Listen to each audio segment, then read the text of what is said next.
All right, welcome back, everybody, to the UnNamed Production Company. My name is Sam, and we are today probably finishing up our session of the Invasion of Memnoni, the Savage Worlds game that Rory has been running for us. In this session, my hope is that we are going to successfully attack the city, make it out of the mountains, and take new territory and bring honor and glory to our names and hopefully to our ancestors. Not ancestors, but to our progeny. And so, in theory, what will then happen is at some later date, we will play another series of games as the descendants of the characters that we're playing now. And I would very much like to have a storied and wonderful history behind that. But we'll see what happens. And so with that, I'm going to kick it over to Rory. Take it away. Okay. And we start in a sort of green valley between two peaks in the mountain range of Kyrios, overlooking the city of Pellas. When the prior day finished, General Axios had taken a watcher spot, defended a warning fire, and prevented the city from finding out of their arrival. He watched the sun go down with his comrades as he overlooked the prize, the jewel of their entire campaign. It is now pitch black, terribly dark, midnight in the mountains, and at least one of this party cannot sleep. Who's up at this hour?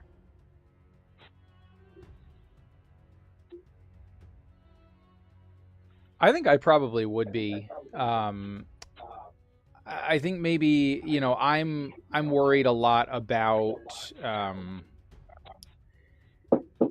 whether the cavalry will show up or not, whether this whole thing is going to result in a siege or whether we're going to be able to draw the enemy out and hopefully be successful, because I'm definitely worried. And I think that my sort of aide de camp or whatever would be also trying to stay awake, but because of how ragged I've been running him, I would imagine that he's maybe like in a chair kind of over in the corner of my tent, trying not to nod off a little bit. And I think every time he realizes it, he would kind of look up at me and worry, but I'm intentionally sort of ignoring him.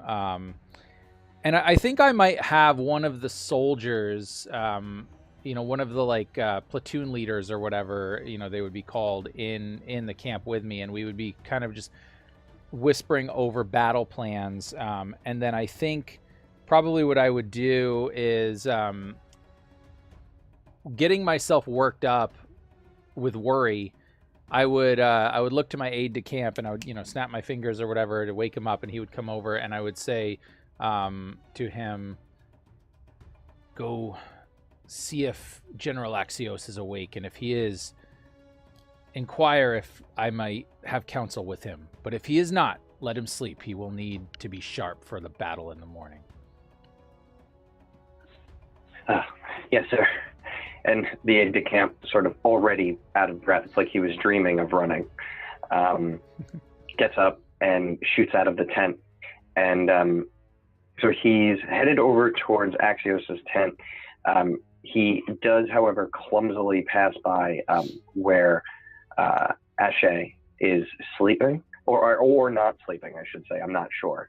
But he's pretty loud about it because it's dark and he's trying to make haste, but he's just actually running into more things because we are in a mountain valley, so there's underbrush and so on. He started kicking dirt all over the place. Well, I think she was sleeping, but I think that would wake her up. She's pretty alert and always trying to be aware of what's going on around her. So I imagine she shoot up from my bedroll and watch what's going on, and I don't speak, but I just watch what he's doing and wait to see if it's something that I think I need to be a part of or not.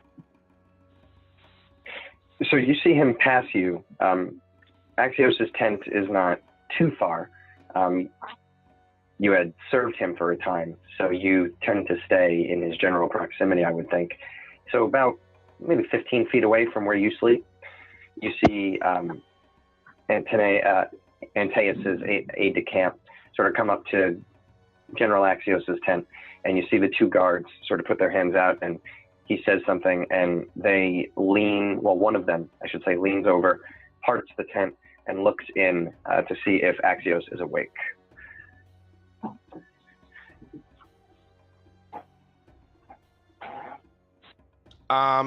You would see Axios.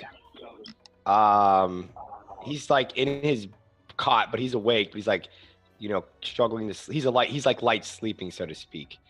So it looks like he's not, like if someone saw him, they would obviously tell he's not sleeping. So he would look in, and knowing how you like to speak to your commanders, they would go, General Axios? Who is it? The aide-de-camp for Antaes is here. Antaes says he has something he would like to discuss about the battle. Then tell him he can come here. I will see him. Okay, so they close the Tell tent. him to bring his wine skin. So the guy closes the tent, and he turns back, he goes, yes, he can come, but tell him to bring refreshment. And the aide-de-camp kind of takes off again, a little bit more confidently now because he's getting his night eyes under the moon. And so, Eshe, you see him sort of scurry again, just the 25, 30 feet distance between the two tents. And then you would see shortly after that, I imagine, Antaes following him again to make the same trip. So basically this little back and forth occurs. When I see him returning when I see Antaes emerge from his tent, I get up and I stand near the guards at the entrance to the tent to be available if needed. And I think as we're walking out, I think I would notice Eshe, and I would probably look over to her and say, Eshe, I am meeting with General Axios to discover battle plans. Perhaps you should join us if you're free. Of course, sir. Very good. And so I think the next thing we see would be you two dipping your heads into General Axios's tent. General Axios can set the scene for us here. I don't know if he's woken and lit any candles or anything, so he can tell us what the tent looks like right now. Yeah, the tent would be very pragmatic, utilitarian. So there'd be like a table, like a field desk, so to speak, where he would have a quick map or something of the area, and there'd be some candles lit. He would be wearing kind of like pajamas in a way, but his set, pseudo armor's in the corner on its stand, like ready. But he doesn't look like he's going anywhere right now. Enter, Commander Eshe. Welcome. And I think bring your wine. Oh yeah. And so I think, maybe in stark contrast to the general, like in his jammies, I would be there and, in my boots and, my armor, helm under one hand and a little maybe sack or a satchel in the other, short sword at my belt, sort of prepared at all times for battle. I haven't fully deconstructed yet into nighttime mode. But I would look up and I would just simply hold up the bag and nod my head and I would say, General, sorry to disturb you at such a late hour, but my mind is plagued with worry and I needed to discuss some strategic matters with you. Of course. And he holds out his little goblet. And I would kind of, come over maybe to like the camp table or whatever and put my helmet down on it. And then I would open the bag and I would pull out, like a skin, of wine, and I would serve it. And then I would also pull out like this, I would imagine it's like a little sort of like ceramic bowl or whatever. And I would open it up and it was a bunch of like prime olives, like really good olives or whatever. Because if I remember correctly, I believe the general likes olives. Yeah. And so I have I've included those. And I would say, please, General. And then I would look to Eshe as well, and I would kind of hold up the wineskin and point to the olives and be like, shall we refresh ourselves while we discuss these plans?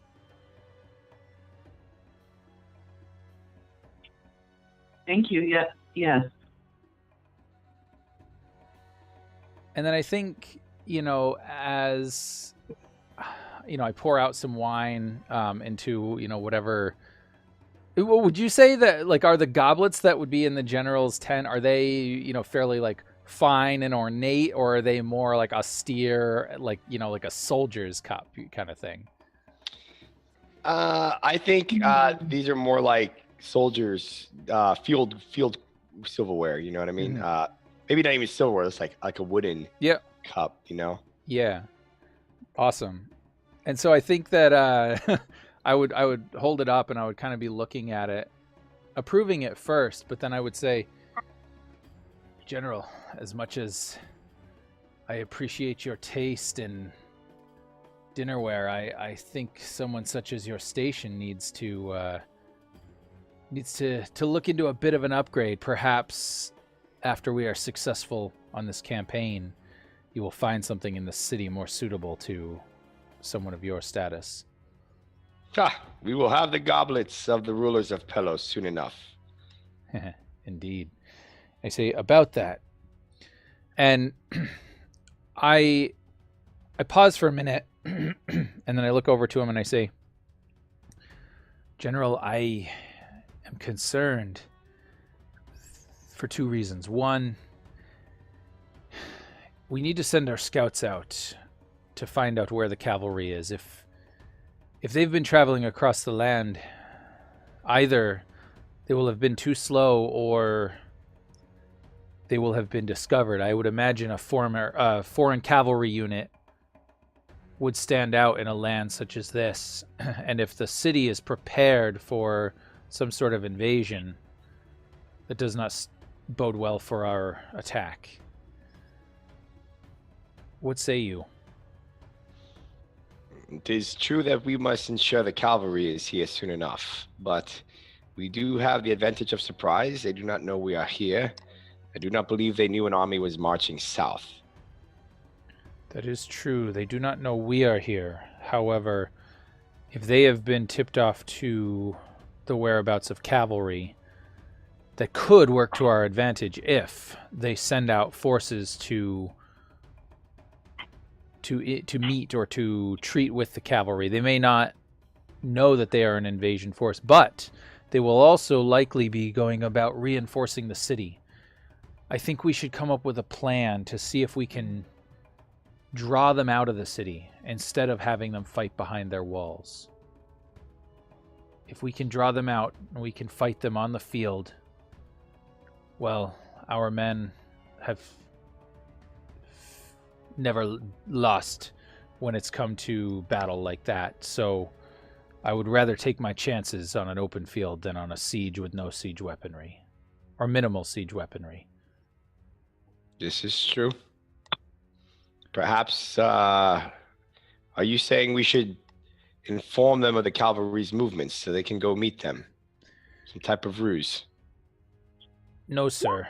And I would look to, I would kind of look to Eshe, just kind of as a, like, sort of non-verbally saying, if you have any thoughts here, please jump in. But then I would look back to the general and I would say, not exactly, sir. I think perhaps what we should do is first ascertain where the cavalry is, and if they are close and we are in a position where we would be able to coordinate attacks, then I think it would be prudent to send them out as a diversion to try to draw the forces out.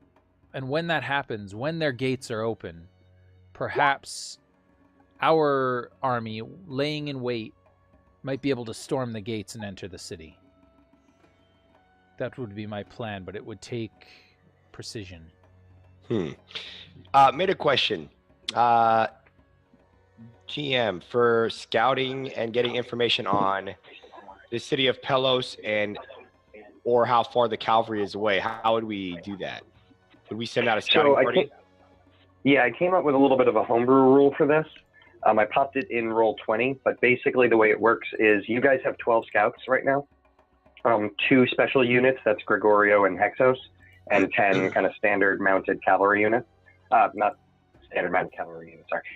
Standard mounted cavalry, mounted scouts. So the way it works is for each direction or like target that you're going to look for, or whatever it is you're trying to find, if you wanted to look for a village somewhere too, it would be the same thing.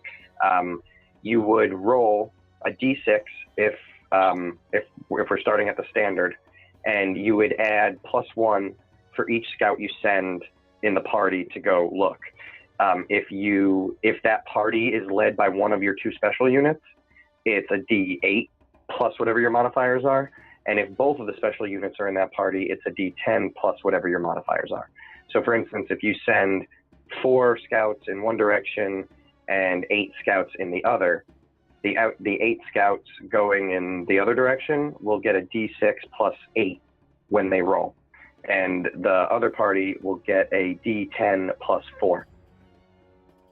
And so you get different amounts of information or different amounts of success, sort of speaking, depending on how those rolls come out in terms of hitting the TN, getting a raise, or getting a double raise.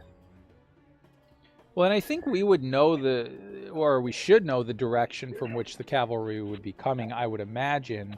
Although, did we, and maybe this is more of a meta question, but did we have maps of this area, at least a general geography?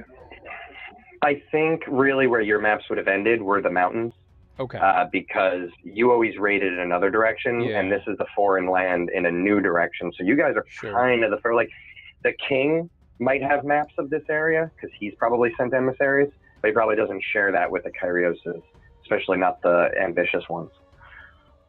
Okay, that makes sense. Yeah, so unless there's some sort of terrain feature or something in the way between where the cavalry would have come around and where, then perhaps...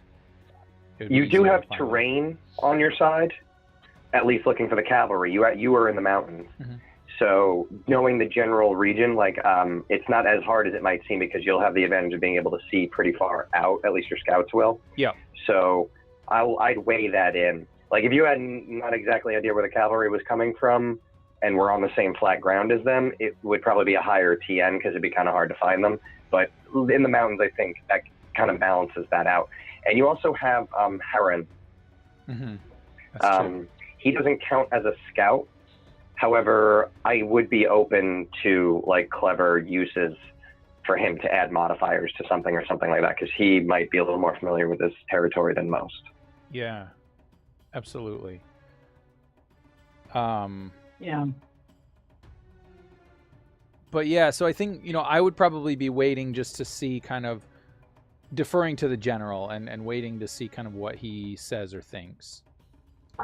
So meta-wise, wouldn't we have had some sort of signal or something too that we would have arranged with the cavalry when we split up? The idea is to not draw attention from Pellas. So I think where the general had kind of left it was you guys split Bronte's scouts.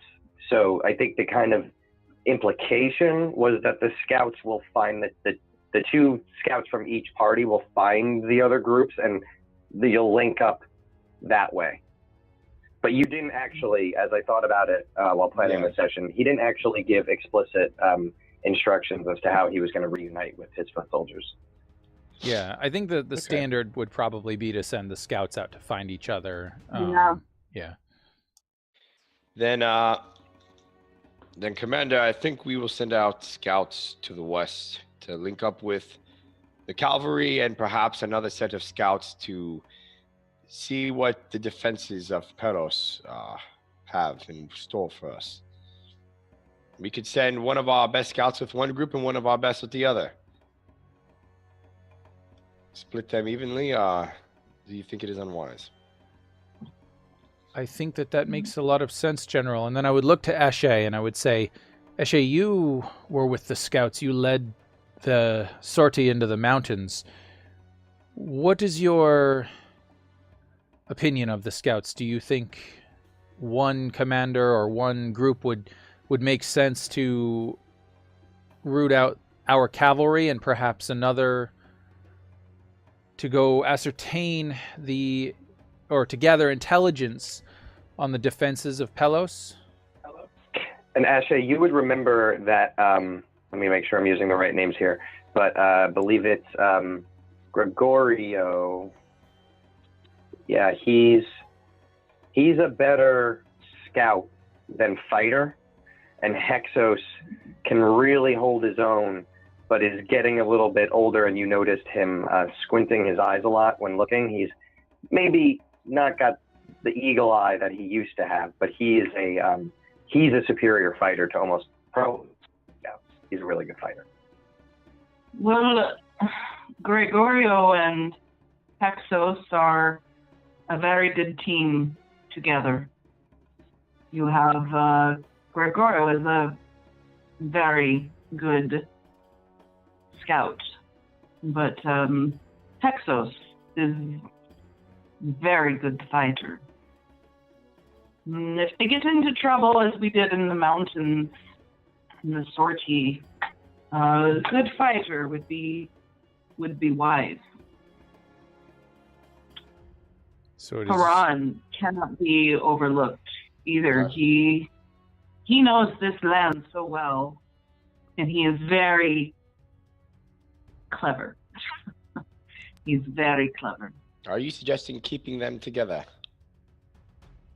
I am, sir. I'd look at the commander, and I would say, well, we know where Pellas is. It is simply before us. It does not require such a great scout to see that. And he turns to Eshe. I'm sorry, I don't actually want to interrupt, but I just want to remind you that we had a quick chat before the game, and that prisoner that you took, he did say that at some point the next day, the only thing you were able to get out of him was that if the group that was up there doesn't come back down and get replaced, that they're going to be nervous and they're going to send a group up into the mountains sometime the next day, because they were supposed to report back the morning, I guess it would be 8 hours from now, they're supposed to report back. So by sometime that evening, a group might be coming up into the mountains to investigate why they haven't come down yet. So just keep that in mind. Okay. Yeah. They would go up into the mountains in the evening possibly be there during the night. Well, 8 hours from now was when they were supposed to be there, so that'd be 8 in the morning. Maybe evening is the wrong term, but they would probably send someone up if they don't show up within 4 or 5 hours of that. Oh, okay. So around 1. Okay. And it would take them an hour and a half, 2 hours to actually climb the mountain. Sure. So that would be 3. So afternoonish. Okay. But he's not that specific because he's trying not to tell you. So he just kind of says sometime the next day. And is there a way for me to I remember we interrogated him kind of, but what I really was trying to do was also gain his favor to include him in our group. Was there a way for me to make a roll for that to see if I can win him over? Yeah, we can kind of retro that. If you give me a persuasion roll now, we can say how that went. Okay. Yeah, just to see if what I can play with here. Let's see. I go to skills and then persuasion, right? Now, how are you going to try to persuade him? Are you just going to try to be nice to him, or are there offers? What exactly are you saying to this guy? I'm going to ask him, General, see how he feels. When I'm interrogating him, I'm feeling out Who is the leader of Pellas? How does he treat your people? If we rule Pellas, I will give you and your family a place of honor, and you will serve at a high rank in our army. My goal is to ensure that Pellas is not harmed by our invasion. The least amount of deaths that we can incur, the more successful we are. And that is in your hands, sir. With your help, Okay, cool. we can peacefully take over Pellas, and all your friends can benefit. Let's see how that goes. Okay, so just a straight up persuasion? Is that what I do? I'll give you. Yeah, but I'll give you a +1 on this one because he's captured, tortured, and in a bad way. So Okay. you have definitely have the upper hand on this So one. you want me to add the +1? Yeah, I think you could just do it right in the little box next to it or Yep. something like Okay. And oh shoot, should I use a Benny for this? that. Can I use a Benny? What was You can. You can use a Benny for literally anything. All right. Was a 5 not successful? What was the target number? Well, I think you would need a raise Okay. to flip him.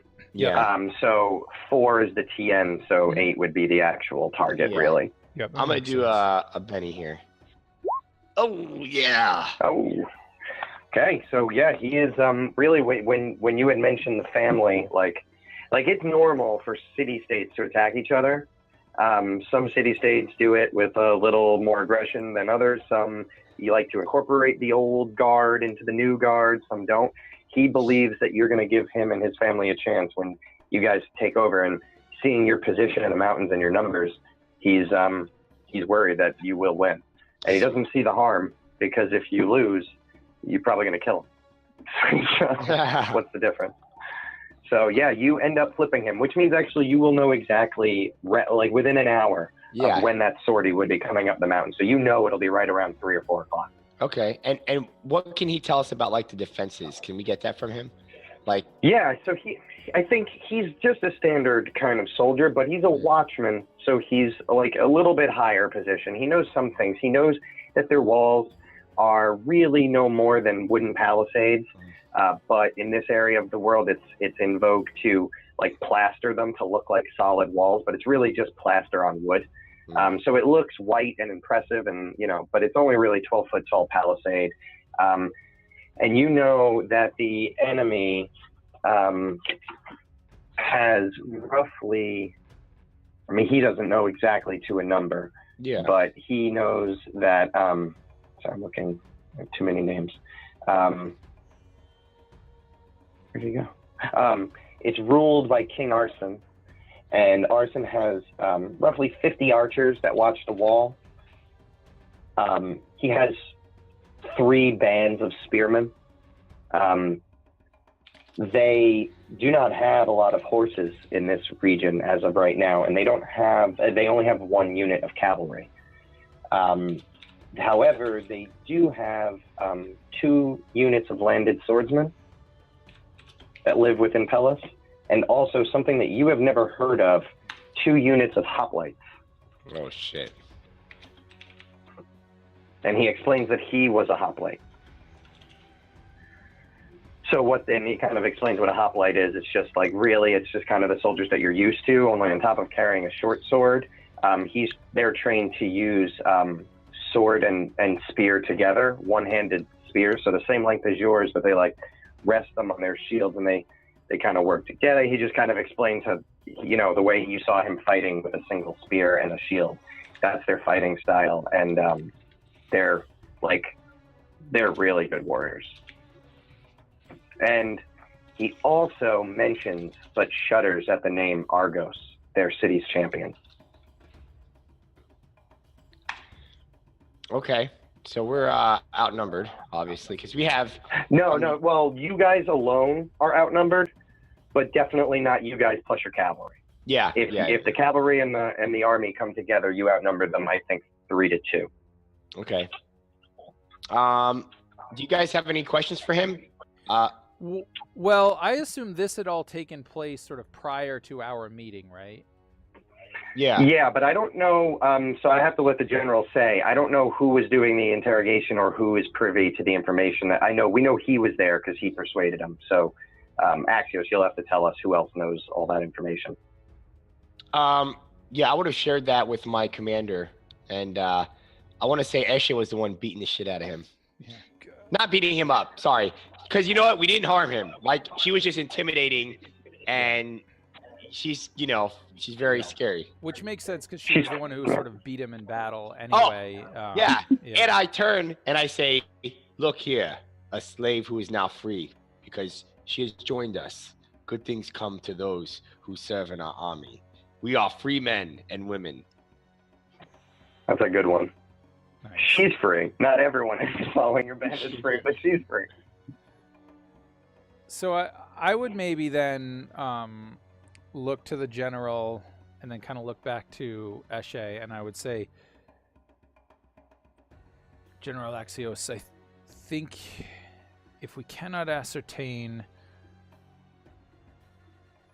the whereabouts of our cavalry quickly, I do have a plan, but it is a risky one, and it does involve Eshe. And then I would look to you, Eshe, and I would say, we will need to find out when and if a new unit from the city will be coming up the mountain, and if they do, we need to be prepared to either repel or capture them. But once that is taken care of, I wonder if it would make sense for our prisoner to return to the city with you, claiming that you were a foreign slave that he captured in the mountains, giving you perhaps entry into the city.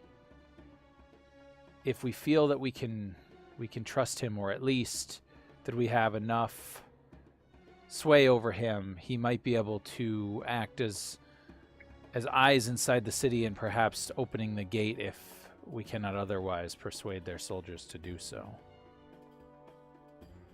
What say you, Eshe?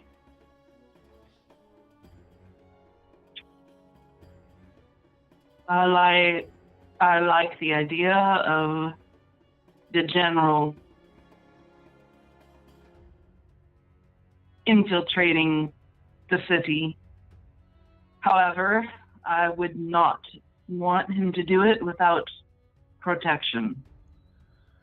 I may have misspoken, Eshe. My thought was to have the captive take you as the supposed captive of the mountains into the city, so that you could be our person on the inside, so to speak, and that hopefully when the time came for our attack, you and our captive would be able to ensure that the gates opened so that we do not have to siege the city. However, the risk is more than I can ask you, but you have proven your bravery, so perhaps it is not too much. I do not mind the risk. I do think we might do well to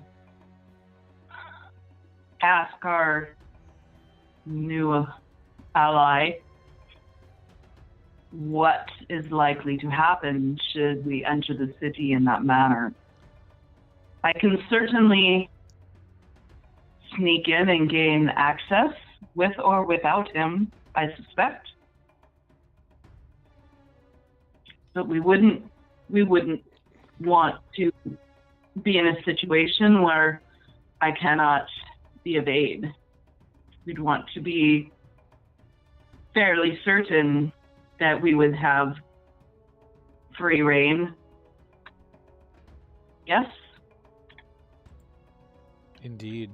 Your plan is wise, Eshe. General, what say you? So, I'm looking over my edges and everything now, and he's got code of honor. Obviously, like, he doesn't hurt or abuse prisoners. He's very gentlemanly. So I think, like, given the circumstances, he realizes, one, he needs the cavalry regardless. Two, the risk of, like, our force being detected Like there's going to be this scouting party that comes. We're either going to have to kill them, and then they're not going to show up, and it's going to like give away something. So I don't think we're going to have the element of surprise really when it comes time to fight. So I think he's going to propose this. So he would say, Commander, there's a lot of risks here, and we would hate to lose Eshe and give away our position of surprise.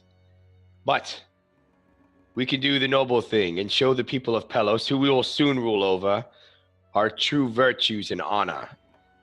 I say we march our force to the foothills, outside the range of the archers, and call for a parley with the city council, and we will give our terms of surrender for their surrender at that moment, and ask those willing to join us from Pellas to join us. If not, we will meet them on the battlefield as men, as true warriors, once our cavalry arrive. Either way, they can try to hide behind their walls, but Pellas will fall either way, either in shame or with honor.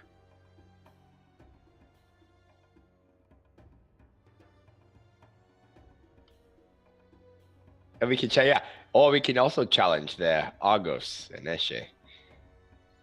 I think that His eyes light up at that suggestion.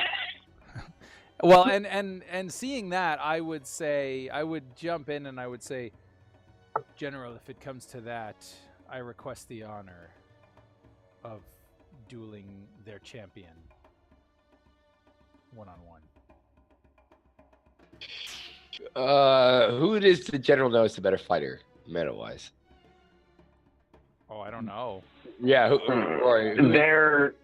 I would say they're different. Like, I would say that, like, Eshe has, like, a foreign style of fighting, and it proved well last time, but it was risky, and she's a much smaller person with a lot less. She doesn't do as much damage per hit, but she hits more. But Antaes is like your standard kind of, Macedonian, Donian. Sorry, I gave away the real life influence there. Yeah. Donian warrior. So I don't know. I don't know. I would say as a general, you would have a hard time because you've seen her win, but you have confidence in your culture's fighting style as well, and Antaes kind of like embodies that. Is it customary for in this time period to like send 2 warriors? Well, so if this helps, we're at kind of. Oh, sorry. I was gonna say if this helps, I would add, and I think I would add this to Eshe, knowing that Eshe obviously is a prodigious fighter, and I think I would turn to her and I would say, Eshe, I would never want to deprive you of gaining honor in a battle such as this. However, you have proven great worth to the general, and he will need a protector, especially if we gain the city. I will, if I survive, will be needing to lead troops to defend or to conquer more lands, but you need to protect him. And this is sort of following my loyalty hindrance, right? Where I have this conflict of I want to protect particularly General Axios, but my friends in general. But I also have this death wish, knowing that, my time is fated, and so it's this sort of internal conflict. And so I'm trying to play this out here. Got it. Okay, but yeah, so I would be saying that to Eshe, saying, you're the one who can protect the general best. And that is why I admit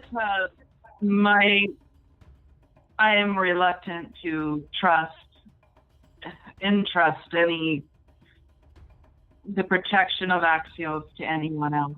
And she kind of gives you a little bit of a coy look that you probably haven't seen before. Axios, she kind of gives him one of those, like, and blesses a little bit. And Axios, to answer your previous question, I would say about like 50 to 100 years ago, fighting champions is how it was done. We are kind of on the boundary where armies are getting so big that it's almost an old thing that wouldn't happen so much anymore, but depends on who you're talking to and what region you're in. However, I would say if you made that call without the Kyrios making that call, that would be weird. You know what I mean? Like if you put the whole campaign up in the hands of Antaes without the Kyrios' approval, that would be sort of you would be reaching for glory, maybe a little bit beyond yourself. So what if I say this? Yeah, what if I think this? Hear me out. So looking at the cautious, the code of honor, cares about his men, blah blah, doesn't want people to die. What if he, like, in my mind, he's thinking, and he asked the commander and Eshe, he says, I know it is beyond me to offer single combat. I am not the Kyrios, but I can honor the old ways. Men shouldn't have to die here needlessly. I can make this arrangement with the leader of Pellas before the cavalry arrives. And if we win, we will have, hopefully, the Kyrios' forgiveness. If we lose, I will be true to my word, and I will have our men join Pellas when the Kyrios arrives.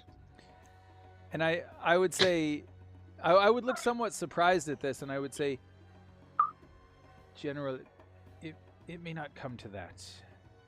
Here's what I believe will happen. Exactly. I do not believe it will, but it is a bargain that we must stick to. I believe if the city, their commander, sees our forces, especially if we take them by surprise and have advantage, they may not wish to fight. At least, not in open combat. And they may very well offer their champion, especially if they do not see one or have not heard rumors of one in our army. They may think that that is their best chance. And if that scenario were to happen, I would request the honor of taking up that challenge. But I would not ask that you put yourself into a position where your power may be diminished or your influence may be tarnished. Very well. Well said, Commander. We will parlay with the rules of Pellas.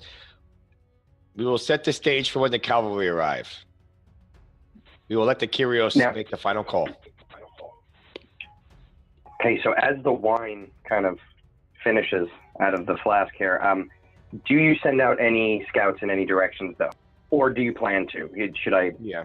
We'll send them, I think, guys, if you agree, I think we send them all, because we know where Pellas is, we got the information. We send them all to the west to find the Kyros. Okay. We send a set to intercept the party that's going to come in. I think we just march down to the bottom and show ourselves in the morning. Okay. I wonder, though, if we shouldn't show our... Well, I guess maybe we do show our entire force if the goal is to show them that we can overwhelm them. But that plan will only work if our cavalry is there. I think it would be more prudent to perhaps find out where our cavalry is first and then determine whether we want to parlay. Because I think if our cavalry isn't there, we may need to... look to stealth instead of parlay. Yeah, perhaps. Okay, so we'll prepare a ambush for the incoming scouting party at 3 p.m. With the intent to maybe capture them versus kill them, and then in the meantime wait for our scouts to come back with the information of where our cavalry's at. Okay, so just tell me how many. Well, I already know you're sending all your scouts west. What time do you send the scouts? Do you send them right away, or do you wait till morning, or whichever? And then also tell me how many troops you're sending into the ambush.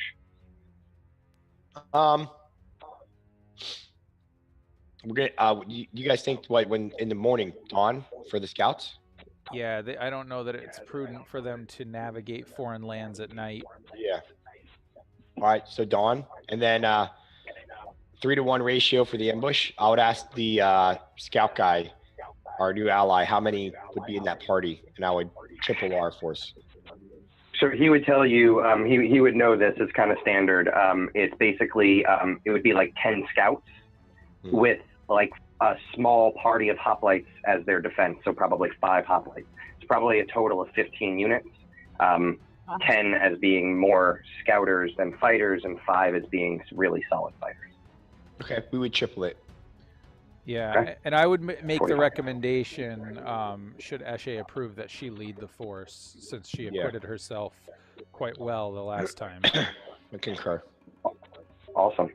Okay, so then what we're going to do is I'm going to give you, so it's going to be, you guys are sending both of your specialty scouts, so that's going to be a D10, and you're sending all your, there's no way you can't double raise this, actually. It's mathematically impossible. I don't have to roll that. I didn't expect all the scouts to go in one direction, so that's easy. Okay, so you send them out at dawn. Okay, good to know. All right. So with a double raise, they're even going to get back early, by the way. And you'd be pretty confident of that because you know you're sending a ridiculous amount of scouts. You know they're going to find them. They should find them quickly. And in terms, okay, so at dawn, Gregorio and Hexos, you hear them as you guys are waking up. You had given the order, I imagine, to one of them. You had one of your guards tell them at night, and so pretty much as soon as dawn, as soon as the sun breaks, anyone starting to be awake or already awake can hear their horses rattling. They have those extra horses that they brought with them. That's what they put the other scouts on, and you can kind of hear the low thumping of hooves as 12 scouts ride out to the west at dawn. Shortly thereafter, you guys would wake up. I imagine we can kind of theatrical scene this. The campsite is sort of alive. It's buzzing. They notice stay low key. No one's lighting fires. There's no cooking. Everyone's eating cold rations. The mood is not terribly high. The wind cuts up here in the mountains, and the men are not used to that. But they're kind of hunkered down. Some of them have flipped their cots over on their side to break the wind, and they sit with their backs against it. Overall, everyone just kind of nervously looks towards Pellas every now and then, and that's the general vibe. Leading into the afternoon, you said triple it, but we're using units of 25, so we're going to say that you send 50 people up against this 15, led by Eshe. And so at some point, Eshe, you'll have started to, and if I believe, so this will be on the mountain. I imagine you'll probably be taking all landed swordsmen and not necessarily spearmen. It wouldn't make as much sense up here in the mountains. So you have 2 units of landed swordsmen. So I imagine it's Eshe and the 2 bands of swordsmen, and they are about to leave camp. If anybody wants to jump in there for some role play before Eshe heads off for an ambush. I think I would. I think I would probably be there as maybe she's coming out and getting ready to lead these troops.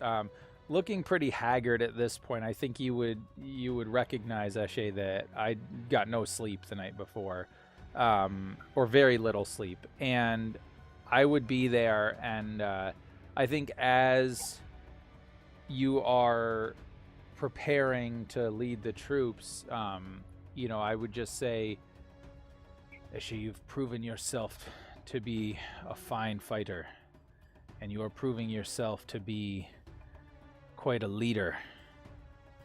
I have the utmost faith in you that you will return victorious.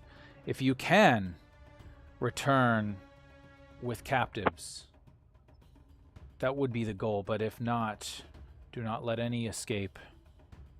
Do not let any live. Secrecy may be of the utmost importance should our cavalry not be arriving soon. I understand, sir. Thank you for your vote of confidence in me. Gee. And if it's all right, and maybe I would have, after Eshe left, maybe I would have talked to the general about this, and I would have asked if it would be all right if I made Eshe like whatever, like the equivalent of like a platoon commander or something, like whatever, a small unit commander. Yeah, totally. All right, cool. And so I would say, and I would sort of reach into this, belt pouch, and I would pull out this little insignia, and I would hand it over to you, and I would say, to make it official, you are the commander of these forces. I don't know what the rank would be, but I would imagine it would be like a sergeant or something in modern military terms. And I wear that proudly. Let the camp see that prowess Thank in you, battle. sir. You're And very welcome. Go ahead. putting it on already, she's like glowing. Even in her, even as she kind of keeps a serious expression, you can tell that you can see her eyes are sparkling, and she's feeling very pleased to have come so far and earned your trust. Awesome. And I think I would have made sure that as I was saying that I was saying it with a voice raised high enough that those soldiers under her command would have heard it. And then I would basically give, company attention, and they would all kind of stand at attention, and I would, hand to heart, like, in that kind of military salute, basically the modern equivalent. And, and then I would say, for glory and honor. For glory and honor. And I would raise my sword or whatever, and just, kind of trying to pump up the troops a little bit. Yeah, and you hear from behind you, like the people close enough and that are watching these guys, they're, for glory and honor. And so everybody is kind of stomping their spears and amping you up, Eshe.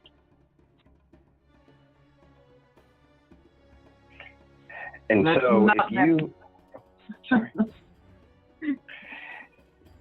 So if you are attempting to ambush, I'm imagining, so you are leading sort of this like whole brigade, really, two units here down the mountain.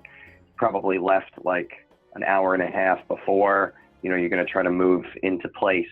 So I'm not going to have you roll a stealth roll because you know when they're coming. So you're able to kind of get there first. What I will have you roll for me is a notice. You can do it for both units, like you can do it yourself. Okay.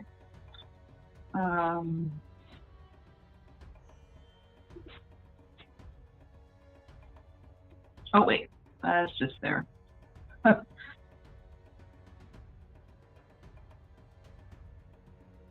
Very nice.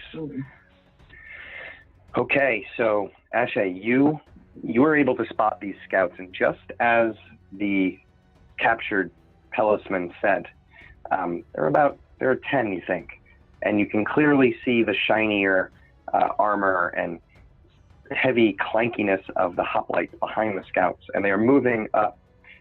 You would put yourself in kind of a wide fan, I would think, because you didn't know exactly where they'd be coming, but you now can see it. And you have, with that notice check, you have plenty of time if you want to consolidate your troops or do anything. However, they will have to roll a stealth roll if that's the case. Okay. So I give instructions for a small group of about 10, I guess, to be prepared to flank as they come in, so that we can surround them. And I give a similar sized group instructions to position themselves so that they do not get to the tower. They're not to let anybody light that signal fire. Okay, is that happening? I think you just, like you said, like a fan kind of fanned out otherwise. And okay, should those units be moving before they reach you, or like as you engage in battle, these guys are going to flank and these guys are going to block that path, or you're going to have them move there? Basically, if they're doing it now ahead of time, it's a little bit safer, but they'll have to roll a stealth check. If you're going to wait till you engage them, then they won't have to, because combat will be already ensuing. Yeah, I think it's okay for them to wait until we engage, and then of course giving them the instructions to take Excellent. captives. Yeah, so Eshe, you just kind of like move behind the fan. You tell them to flank. You kind of come back the other way. You tap 10 more shoulders.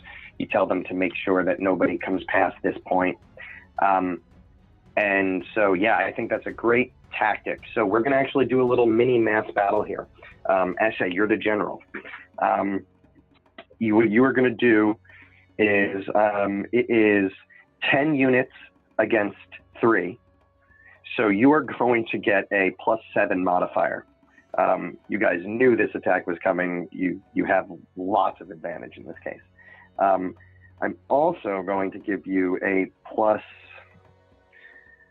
You guys are uphill, so that I think that's a +1 for terrain. Well, actually, it's a -1 for terrain for their roll, so that'll be on my part. But I'm also going to give you a +1 for your flanking battle strategy. So you're going to get a total. So what you'll do is, as the general, you're going to roll the unit. Sorry, whose actual thing gets checked here? Sorry, I'm just realizing who actually rolls it. Is it your stats or their stats? I think it's the unit stats. That would make sense, right? Yeah, it would. Yeah, so you know what? Yeah. So actually, I'll roll it then because I already have it up. I was looking at it. I'll roll theirs. So your group of landed soldiers, they have a D8 fighting. So it's this D8 +8 in this case for the mass combat.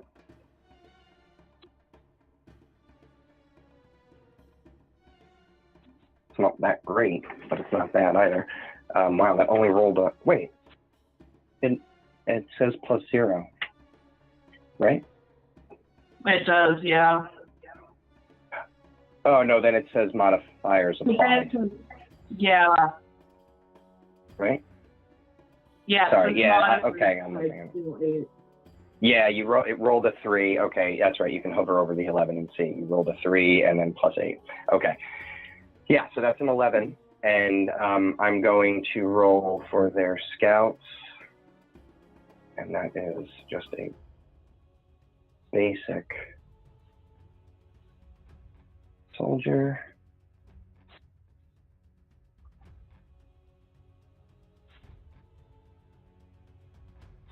Because the first groups you're running into are going to be the basic soldiers. And they get a -1 because of the terrain.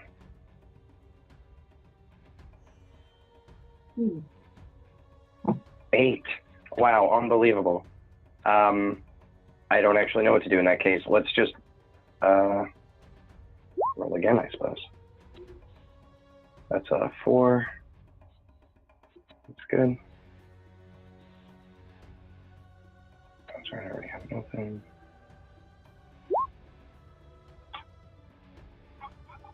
And a 13. Okay, so you hit the TN, which was their 4. I think it doesn't matter, it's fine. And you raised once, twice. Okay, so you actually removed both scout, okay, so this is what happened, like they start coming in and your men react exactly the way you told them to. The attack goes off without a hitch. And of their 3 units, you wipe out their 10 scouts. So that's two of their units in, because we had 5 for each unit. That's the way we broke it down. We did 10 for you guys for 50 and 5 for them. I'm sorry, and 3 for them. So you wipe out their scouts. And the hoplites, seeing this attack, come rushing in. They are brave, if nothing else, and they try to defend their scouts, but by the time they reach there, their scouts are dead. So now, can you, personally, from yours, roll a, oh no, they just have to roll it, sorry. It's their spirit check.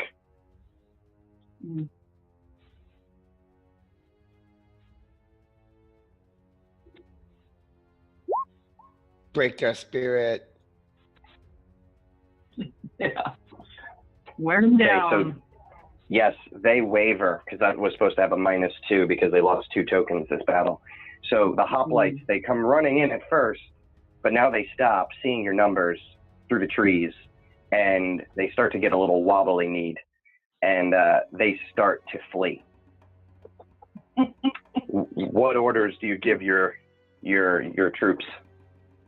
Do not let them get away. Try to take them alive. Okay. So, man, I feel bad. I want you to be rolling more. So why don't can you pull up the landed soldier? Okay. And you can roll their fighting roll. It's just a flat fighting roll. I already have the modifier in there. So let's see. And yeah, so it's going to get the same. Oh no, actually, wait. You can change that modifier to 10 because you now outnumber them even more. So after this, there we go. Okay.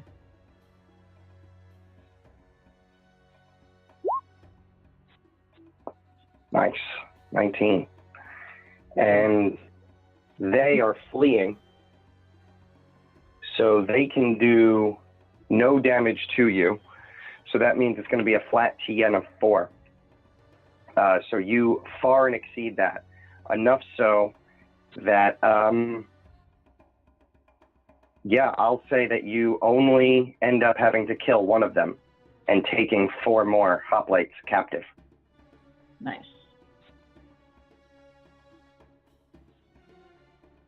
Good work, men. Thank you, leader.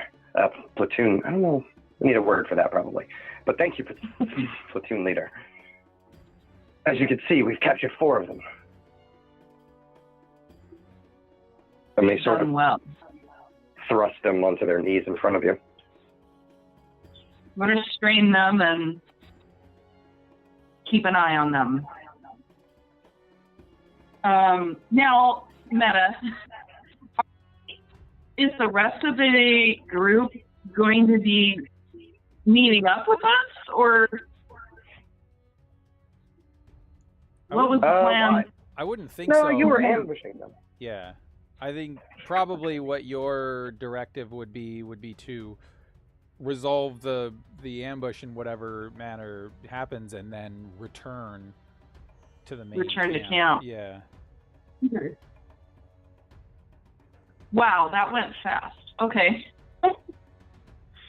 Well, so that's what we'll do. We'll return to camp. Yeah, you guys went outnumbering them 10-3. So Yeah. something like that. I mean, you had them big time. So that was good. Yeah, so I think the next time everybody sees Eshe, she'll be leading the same. She suffered no casualties, so she brings her 50 soldiers back with 4 bound captives. Which she brings right Well done, to. Eshe. Are you guys together when we come into camp? Yeah, I would presume that I would either be drilling my troops or perhaps in council with the general, going over strategy and battle plans and preparing. Yeah. The commander and I would have known that stuff was down because we knew the time, so we were kind of waiting. Yeah. And so when we return, the soldiers that are taking care of the 4 prisoners and I march right up to you and say, General, Commander, I have a gift for you. And I step aside and have the soldiers grab the guys to their knees, and there they are.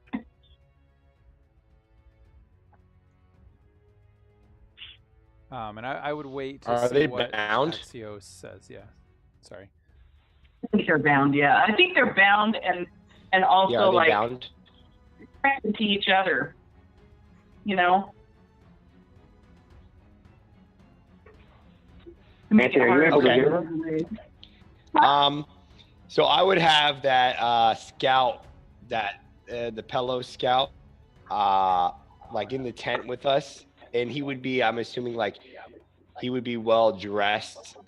He wouldn't be hurt, and I'd say, look at your friend here, stand up, and I would tell the prisoners to stand up, and I would tell Commander Antaes, cut their bindings. Bring them wine and food. They are our guests. You are free to join us, men, but I cannot allow you to leave until our business with Pellas is complete. Please take this time to consider my offer to join us as we lead Pellas into a new direction of freedom, virtue, and honor. And I would, with reservation, go and cut their bonds and summon over one of my aides and say, you know, provide these men with food, water, and accommodations. And then I think maybe whoever would be like my most trusted soldier, I would kind of whisper to him, keep an eye on them. I do not want them coming up with any plans. The general may trust them, or trust that their new treatment will keep them loyal, but I don't. And I imagine he would, you know, whatever. And then, you know, they would kind of be sent off, you know, for food and accommodations. And I think I would then kind of look to Eshe and then just, you know, again, snap my hand to heart and just say, honor and glory. Honor and glory. The last thing we'll see are two of the scouting party coming back just before nightfall. And they're just kind of galloping up as the sun is setting. And so the two scouts come riding in, and they throw themselves off the horses. And they come up to you, Antaes, and they say, Commander Antaes, General Axios, is he at hand? He is. Tell me, what is your intel? And I motion for them to walk with me, and we'll go over to the general. He says, Kyrios himself was out with the scouts. He wanted to make contact with you as soon as possible. We were sent ahead. He would have been a day out, but Gregorio and Hexos decided to lead him through the mountains at night, so he'll reach here before dawn. Really? Yeah, money. He says, yes, Kyrios is eager to make contact. However, the main host of the cavalry is at least a day and a half to 2 days out.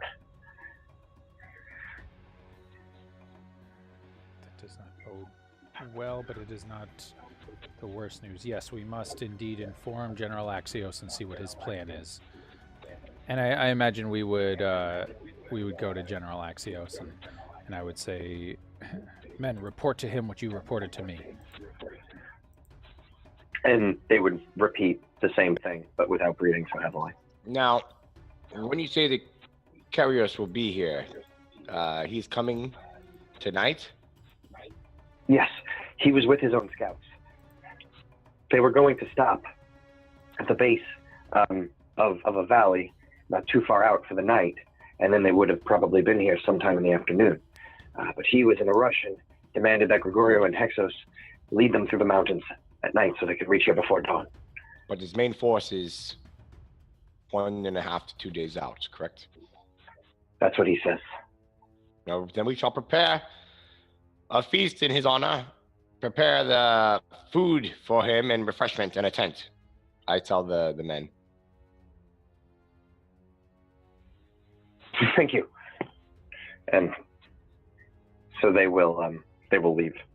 Before they do, though, I would stop them, and I would take maybe Gregorio aside and say, Gregorio, did you encounter any of the people of this land in your travels? Are they aware of the approach? Oh, of the sorry, cavalry? it's not Gregorio. Oh. It's just a random scout. Just one of the Gregorio okay. and Hexos stayed with the Kyrios. With the to lead Kyrios. them. My apologies. Sorry. So I would ask him, the same question. Do you think that they are? Do you think that they are aware of the encroachment of our forces? And he says, we spotted one other watching party, but Gregorio and Hexos advised us to go around. We gave nothing of our position. However, it is there. Okay. Does not bode well. Very well. You are dismissed.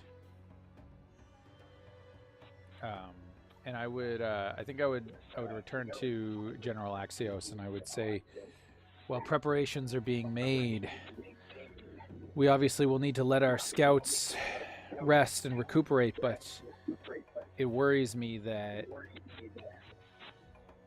the leaders of the city may be now aware the cavalry approaches. We should be on the lookout. We should watch out and see what they do, but we should be preparing our forces in case we need to quickly strike. Yes, of course. All the more reason for us to send champion against champion. If it is as you wish. We shall prepare for the Kyrios' arrival. Very good. And I think at this point I would probably go off to oversee the, make sure that the men are doing what they're supposed to do and checking in with, the supply officers and getting everybody ready. But I would also be, for anybody who wasn't sort of actively part of this thing, I would be having them drilling and just preparing for battle, being ready to move at a moment's notice if necessary. So for that, I'm going to kind of grant you a +1 to the first battle roll that we make. Your men are preparing all the way up until the end. So, Thank you. Okay, yeah. So, the hustle, the bustle of the camp intensifies. You're now expecting the Kyrios. You're keeping the men busy at all times. So there is just, a flurry of movement. If Axios doesn't have anything large scale for the army, we can kind of just scroll through until the Kyrios reaches there in the night. Yeah, no issues here for me. Excellent. Yeah, so with Gregorio and Hexos at the lead, looking tired and a bit haggard, they pull in expected at camp. And you hear the horses coming. We'll stand there with our, kind of like our honor guard, ready to receive the Kyrios.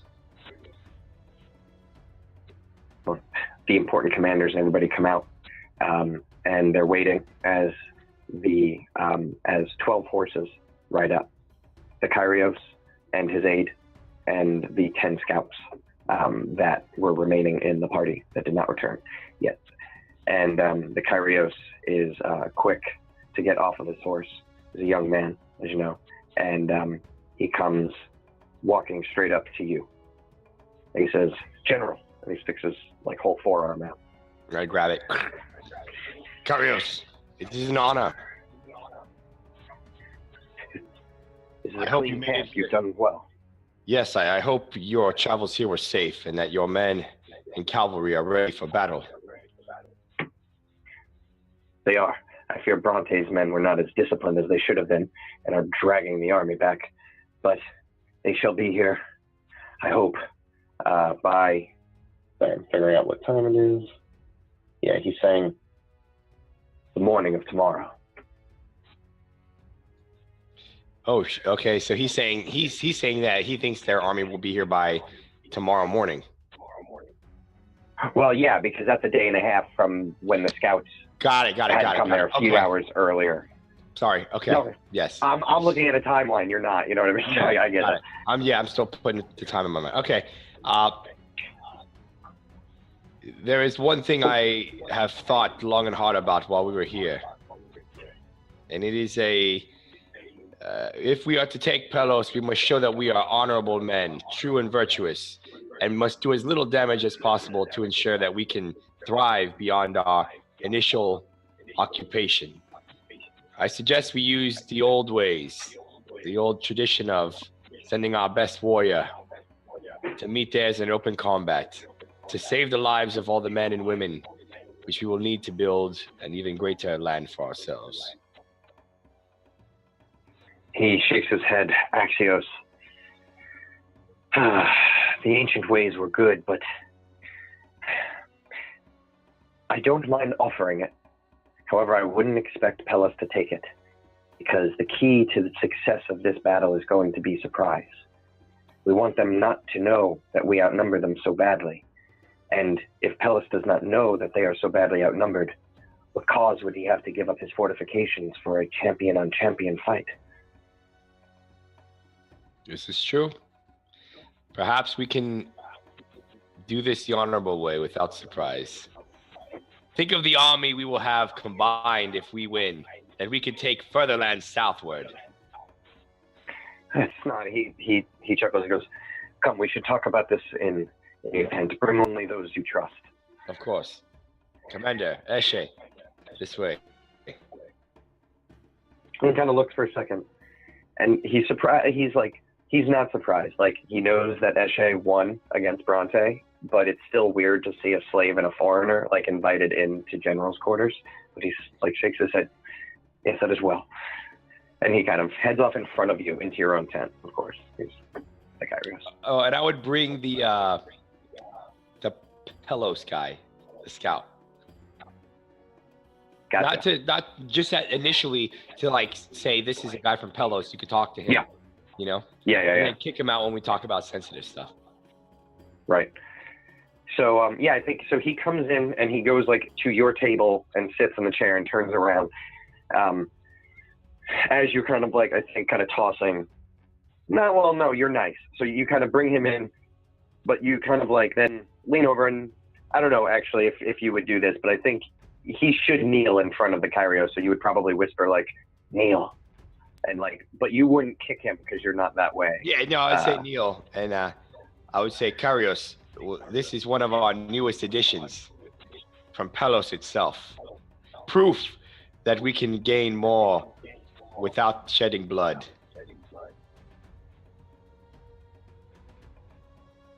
And the Kyrios would look at him and say, "I'm glad you captured prisoners, that is well. But I imagine there were a few dead." Of course, there must be some blood.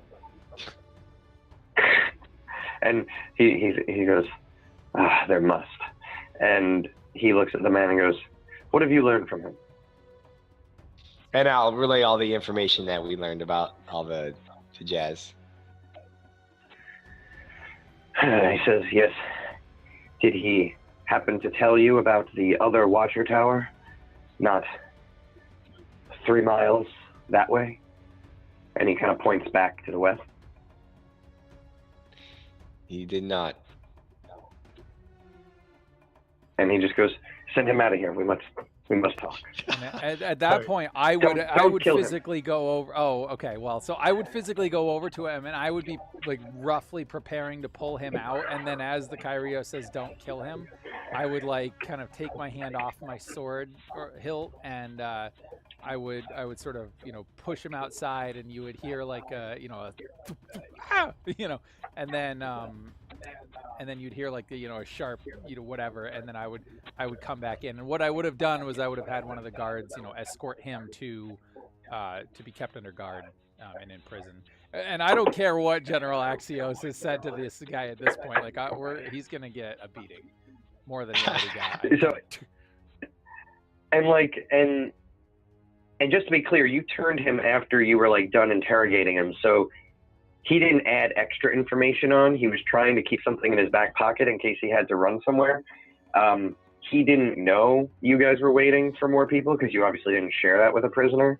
So he was probably sweating the whole day, hoping that nobody was coming that way. But, you know, at the same time, he was trying to keep something in his back pocket so in case he didn't die. So he was really turned. It's just, you know.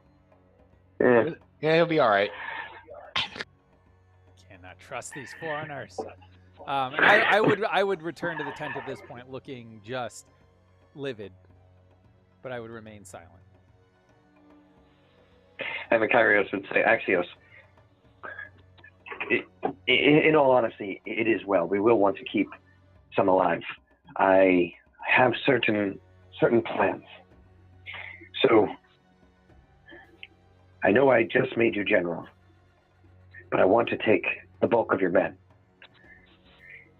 And I want to lead them down onto the plains. And I want to challenge the Lord of Pellas to battle, which I expect him to reject.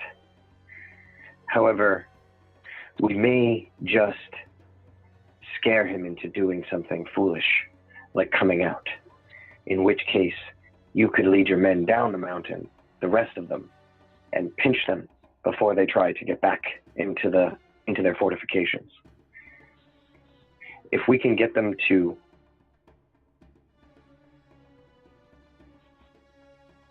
engage us and then give the impression of defeat, we could lure the rest of them out just in time for the cavalry to come in. And he's sort of like shaking his fist. He's like, and that would be the death knell. So I actually messed that up a little bit.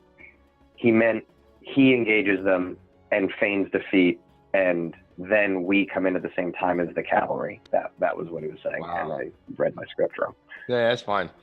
I would look at Commander Antaes' face and Eshe to see if I can get like any body language signs from them before I speak.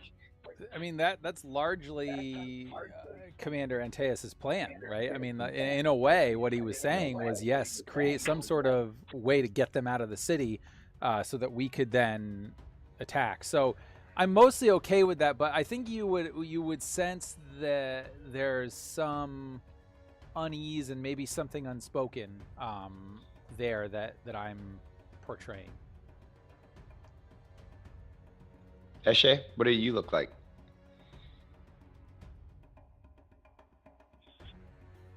I think she looks a little disappointed. But overall, she actually thinks it's a good plan because she had agreed earlier with Antaeus that luring them out was probably the best way to go. But, you know, she's missing her chance to sneak into the city. But she, you know, ultimately, she thinks it's a good plan. So she's looking at Antaeus with approval and just trying not to let too much out as far as her disappointment.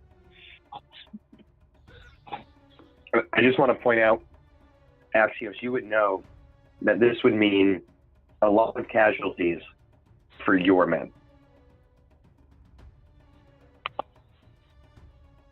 Like, not the ones that are hanging back to pinch, but the ones that would go with him. Yeah. They would be essentially bait. And, I mean, he's putting himself out there, too.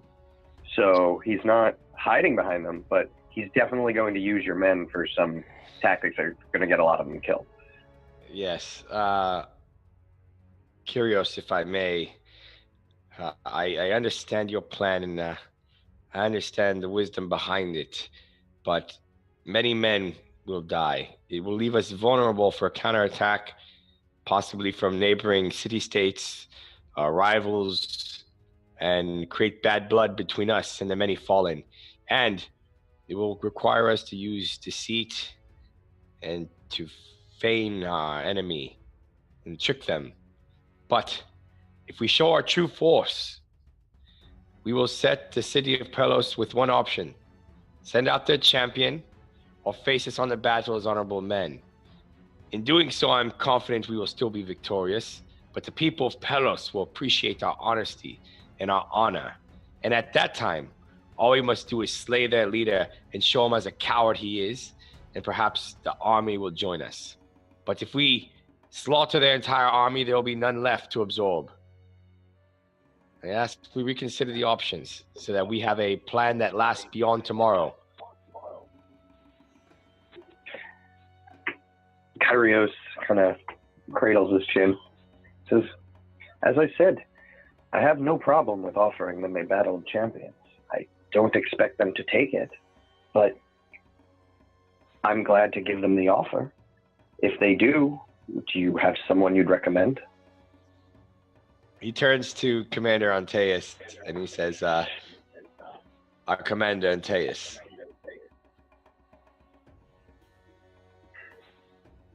Interesting. I'm confident Rushing he will up. be victorious. In general, Commander, you would be agreeable with that? You're rushing up the ladder of command and suddenly you, what, have a death wish? Kyrios, it is my wish that we are victorious. I do believe that this plan of action will be the best to ensure our victory. It would be my honor to take on this challenge. We will extend the offer. Antaes shall be our champion, and if they accept it, then I have faith a Donian man will take the day. But, my lord, I do recommend also we bring our full forces to the battlefield when we make this request. We will fight them fairly either way. There is no sense in using treachery and deceit. He says,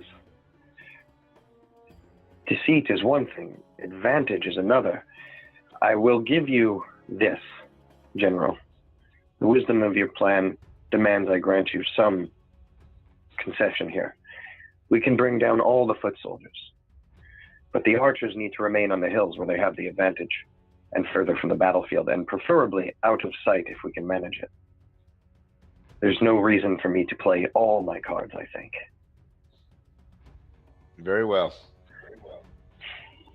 And I think at this I would say, General, if I may. And I would wait for the general to... Yes. Yeah. That's okay. you, Yeah, and I would say perhaps keeping a reserve force hidden with the archers might be prudent. Not for treachery, but for defense. And should we need to fall back or reposition, we would have fresh troops should the battle not go our way.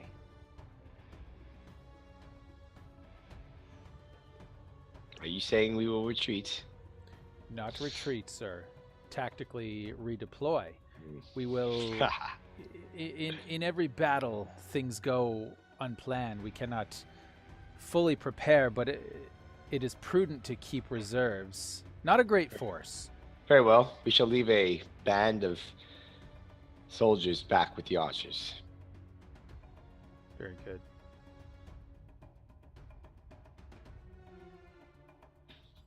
All right. I think that's it, right? Then it is decided. We must pass the next day, and upon the morning, we shall take the field. Oh, and I want to bring that guy that just sided with us, because hopefully he can talk to the Pellas people and say to join us. You know what I mean? I would point out that that guy probably has a big shiner at this point. God damn it, Sam. If Okay, and the Kyros would just say, "Oh, and tomorrow though, I think we should send out a small force to deal with that other watchtower during the daylight when there's no risk of them lighting it. take them so that we don't have a small squad behind us, just Yes, to of ensure our course. safety. We're not even gonna. You guys have an entire military here. I think you guys should be able to take out a small force of watchers over there. So we'll just have however many you say away from the camp for a period of time that day. Yes, we'll do the threefold thing that we did last time. Okay. Yeah, that makes sense. Yeah. So the next day will pass. I'll let each of you kind of describe like how that day goes. It's, you know, the day before you're going to march out there.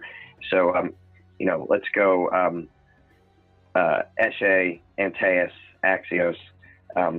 Tell us about this next day, and then we will get to the morning of battle.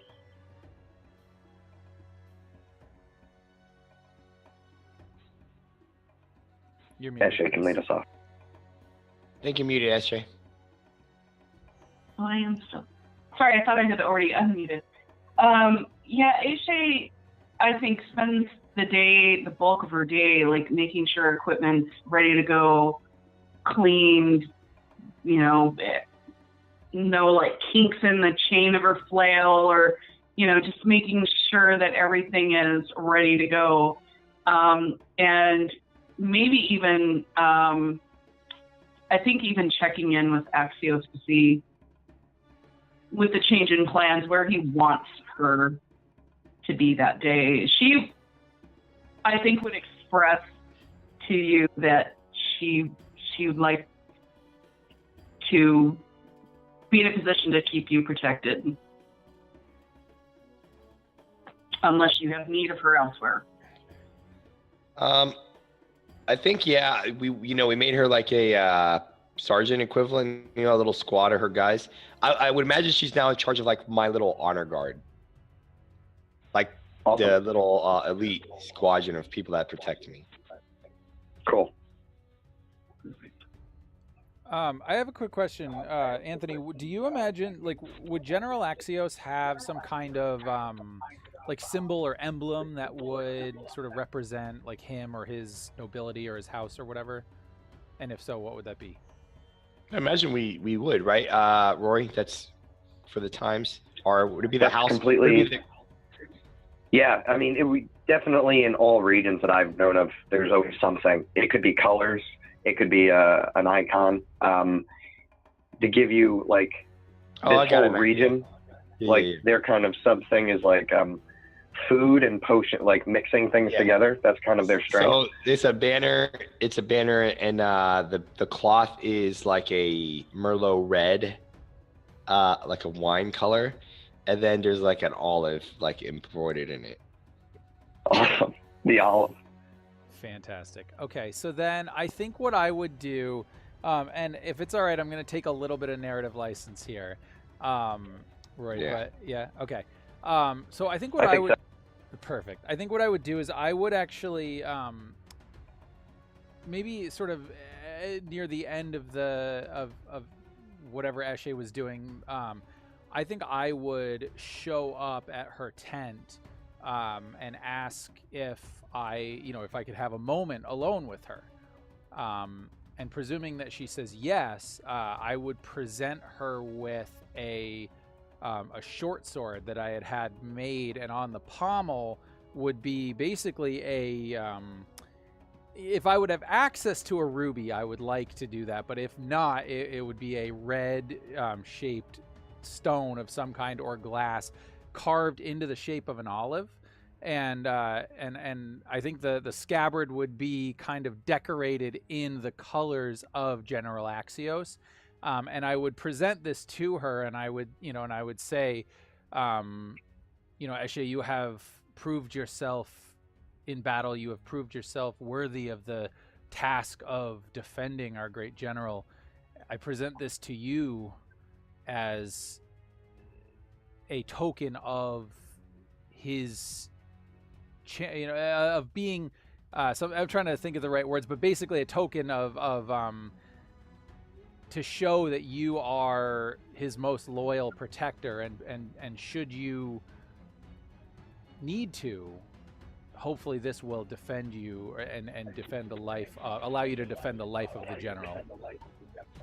So if I could just kind of take that and just kind of, Yeah. for you to have a stone like that, I just want to say this, and you can tell me if this is too much, but I think that was your family stone because your family's always served that family. Yep.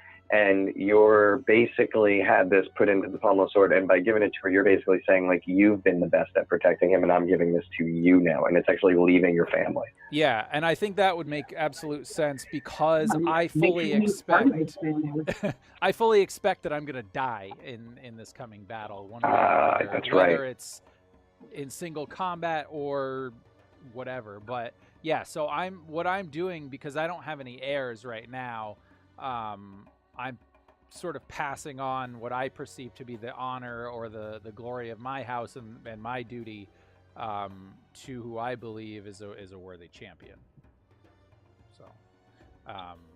So yeah, I'd like to see how Eshe would respond, and then I just have one other thing, if that's all right. So she sort of, I don't know if a bow is so much the thing, but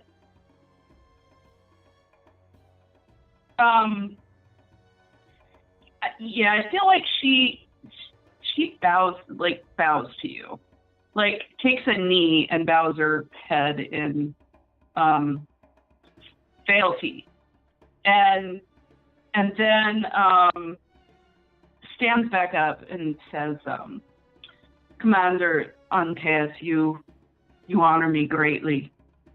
You've always treated me well, if not distantly, but I appreciate your kindness. I appreciate your trust, and I will guard the general with my last breath. Your honor. Thank you. Is manifest in you will see glory, and one day I suspect you will have a house and have a lineage that one can be proud of. Honor and glory, Eshe. Honor and glory, Antaes. And then I think, I would probably, exit at that point, and I would go to wherever in the tent there might be a, whether it is like a tent or just like a meeting area where people might worship, the gods that we worship. And I would basically be offering, prayers and sacrifices and whatever to Ares, the god of war, bless us in battle, and to Hades, the god of the underworld, to provide me with the powers and the glory that I need to quickly enter his kingdom, but enter victorious. Awesome. And then Axios, your day. My day is spent with all the wine and olives that we have in the camp. I have like a cart following me, and I'm going around and I'm giving a little bit of wine and an olive to like every soldier that I pass, and I'm shaking their hand and I'm telling them, I'm giving them praises, and I'm building their morale for the fight that comes tomorrow, and telling them how proud I am of them, of the things they have done and the things they're going to do on the battlefield tomorrow. Okay, and those were cool interludes. Each of you can take an extra Benny. Yeah. And so that will bring us to the following morning. And there's like a heavy mist at the top of the mountains where you are. And you start going down, and you're marching through the morning until you come out and you break the kind of trees. There's like some dense trees right on the foothills of the mountains. And your archers stop about there at the Kyrios' command as he holds up his hands, and his aide-de-camp turns around and shouts, archers, stand ready. And they all stop at the back of the line with their bows right at the tree line, and the rest continue out and down the open hills and across the open plain. And they march until they face the front gate, basically. Well, they march like across it, and then on a command, they all snap and turn towards the front gate. They are, at the Kyrios' estimate, out of the reach of bows, but by your own estimate, only just barely. Now, the Kyrios is in the middle here, in the back, but in the middle. Where are you guys relative to that? Now, keep in mind, you were the general, so technically you could be right now, like you could be anywhere, because usually you would be where he is, Axios. As a commander, Antaes would be at least with his men, which would account for, I believe I said, I believe it is, so let me look at the circles again. Oh, real quick, we would be able to put our wild die back to D10, is that correct? Because we would be within that radius of Commander Axios? Because of the That's right. edge If that's a consistent effect, then yeah. Okay, I believe so, right? Yeah, okay, cool. Yep. So yeah, there are 4 units. You had said, I'm sorry, wait, 4? No. You gave me the breakdown earlier. I'm sorry. I think it's yeah. up Let me pull it here from you. I want. Oh wait, I got it. Yeah. You have 50 archers. Those are at the trees. 3 bands of spearmen and 2 bands of swordmen. So yeah, you have 5 units. So Antaeus, I don't know who you'd be with, the swordsman or the spearman, but you would be with one of those 5 bands. There are essentially 5 commanders, and you are one of 5. Okay, yeah, I would be with the spearman. That's where I came up. Excellent. Okay, so you're with one of the 3 bands of the spearmen. Which band is it? Like, where are they located? Actually, that's a question for General Axios. How are your units aligned? I would say the spearmen are in the front, and then the swordsmen behind them. So sort of like a thicker line of spearmen, and then like a narrower line of swordsmen behind that? Yeah. Mm-hmm. Okay. Got it. And yeah, so the general is right up behind there, and where are you? I'm going to be next to the Kyrios. Okay. And Eshe, I believe you said that you were with him, with Axios, nearby, in the guard.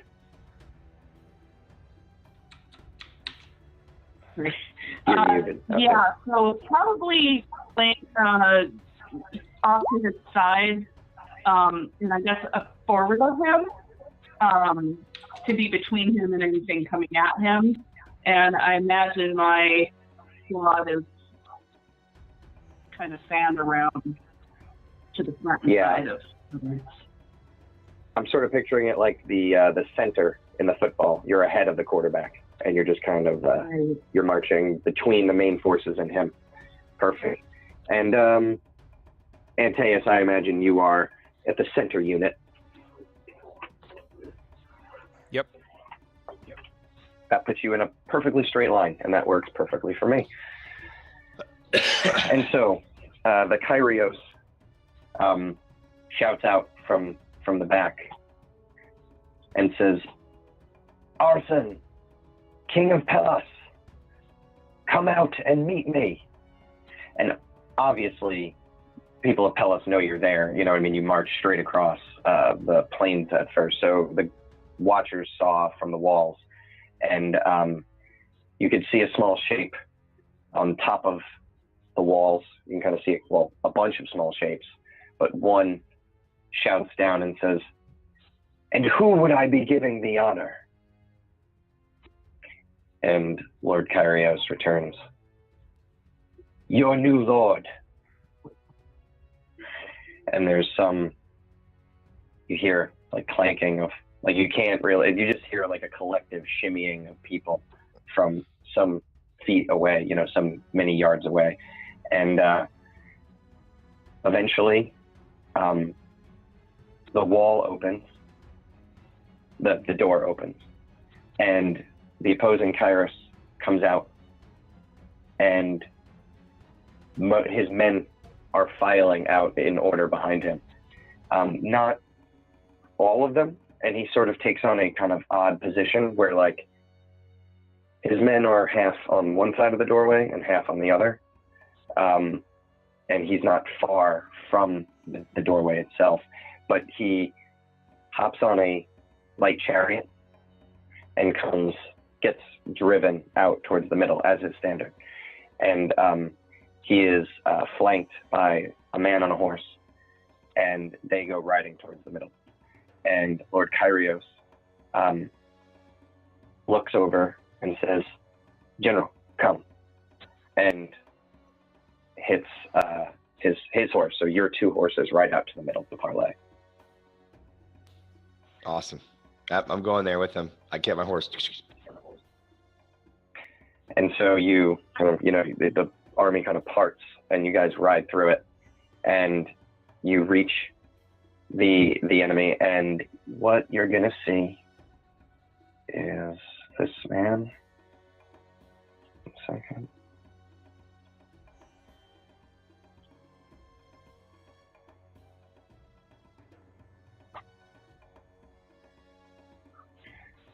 With a large red plume coming out of his bronze helmet,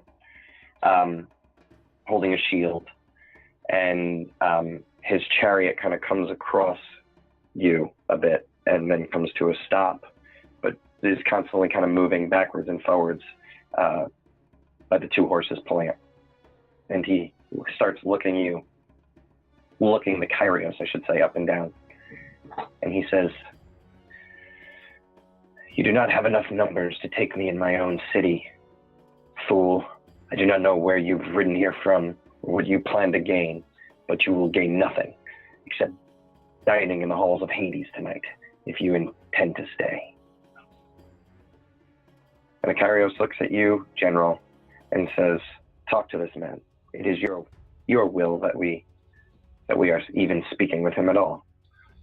He's sort of trying to be flippant in front of the man, but he's giving you the reins. So I would say, I would pull up and say, "King Arson, I am General Axios. I am here to beseech you to save the city of Pellas and all your brave warriors there from a terrible, terrible outcome. I offer we return to the old ways and send our best champion to fight your best champion, and we will settle this with a minimal bloodshed. If you believe your champion is truly greater than ours, then you have much to gain, for all these soldiers under my command will be yours in return if you are victorious. But if you are not, we simply ask that we occupy your great city and allow you to remain in the city as a noble, but with my Kyrios here as the king." He kind of looks a bit shocked. "Battle champions." And he is constantly looking past you guys, eyeing your numbers, looking in the hills. Sure, why not? Let's do it. Let's do a battle of champions. My father had spoken of seeing them in the past. I see why we cannot have some entertainment here today. You will never take this city. Very well, we shall send our champion here, and we will see yours shortly. And I assume Okay, I would like utter the rules of like the the known rules of the stuff, whatever, blah blah blah. And so now there's a huge gap, and the battle's going to take place in the middle. I think the rules are that either side can have other people come up with them as sort of an honor guard to make sure that nobody tries to do anything fishy. Yeah. So I would say it's kind of up to you who that is, but I think most of the time it would be by volunteer. Yeah, I think it'd be like me, Eshe, and then the Kyrios, and I would tell him to have like him and his other 2 or 3 people. The Kyrios probably wouldn't go, but he would Oh. send his 2 people. Got it. Okay, yeah. So then I would want to go up there and make sure it's a fair fight, and the rules. Okay, so you're gonna ride up then with. We're gonna do. You know, I'll do this. Me, Eshe. Yep. Hexus Commander and Gregorio. Antaes, yeah, Hexus and Gregorio. Yeah. Yeah, that's awesome. Yep, perfect. Okay. Yeah, so then that's exactly what happens. You know, the army is swaying. It's much more comfortable down here on the plains. You know, I mean, it's not windy or foggy or anything like that. It's the kind of the shadow of the mountain kind of hangs to your left. But it's a pretty nice day, and the wind is just rippling the grass. And the 5 of you will be making your way towards the center of this field. And I think as that's happening, as I prepare to, like, you know, leave my men, you would start to hear this, and they're like all stamping their feet, and then they start hitting their spears on their shields, right? And then, like, I think as I'm as I like maybe converge with the general, they start like letting out these like battle cries and like, you know, those whoops and whatever, like, you know, kind of whatever. And then yeah, and the whole army starts behind it. Yeah, and then I think like all of a sudden, like, this whole thing seems like it was planned or whatever, and then all of a sudden they just stop, like, on an instant, as we kind of make it to our final, like, almost as if each footstep of us, you know, walking out there was accompanied by that beat, and then it just complete silence as we kind of get there to our final destination or whatever. And while I imagine the other side's walking up, I would turn to say a quick word to Commander Antaes, and I would say, whatever happens to my brother, it is because of you we've made it this far. You've been loyal and steadfast. And I would hold out my hand for like potentially one last handshake with him. Yeah, and I would have had my my helmet on the whole time. And I think what I would do is I would take my helmet off, you know, kind of put it under my arm, and you would see my face basically would be covered kind of like in ash. And then I would have like war paint kind of like, you know, just kind of on my face. It looks pretty like freaking scary. And one thing that you would probably notice, Axios, is I don't know if like the hoplites that we captured had like any kind of insignia or anything that they would have carried with them, but if they did, I would have them like ringed around my torso, just in like a belt, completely intended as like an insult to their champion. But I would say, and this might be frustrating because you're a man of honor, right? And that's maybe not the most honorable thing, but I would say, General, it has been a pleasure to serve a man of such honor. It is rare in these times, and I will do my best to give you the victory that you deserve, to take this city and to ensure the glory and the destiny of our people and of your line. And if I die, it will be as someone who has served with great honor. And then I would lean in, and I would say, one day, General, you will be the ruler of this city. And when that day comes, I know that you will rule with the same honor that you have shown in this trek across the mountains. I hope that I will be there to see that day, but if I am not, it's been an honor. And then I say honor and glory. Honor and glory. And you would see his eyes kind of widen as you said those things, as he understood what you were saying, and then he would just like nod and return the salute. And I would put the helmet back on and stand ready. And Eshe, you'd be standing next to Gregorio, and you would hear him say to the other side, and as you look across, there are 4 people On the other side, a general. I mean, there are 5 people on the other side. Sorry, a general. You assume some other kind of these men that look like the men you fought in the mountains, the hoplites, and then a 5th man, a little bit bigger than the other ones, but not very much, about the same height, just a little bit broader. And Gregorio shouts suddenly next to you and says, "We bring you out, champion, Antaes." And the other side, they kind of do their best to kind of like shirk it off, but like Hexos and Gregorio, and I don't know, maybe Eshe and Axios, I'm not sure, but they start like banging on their shields, like, you know, like, this is our guy.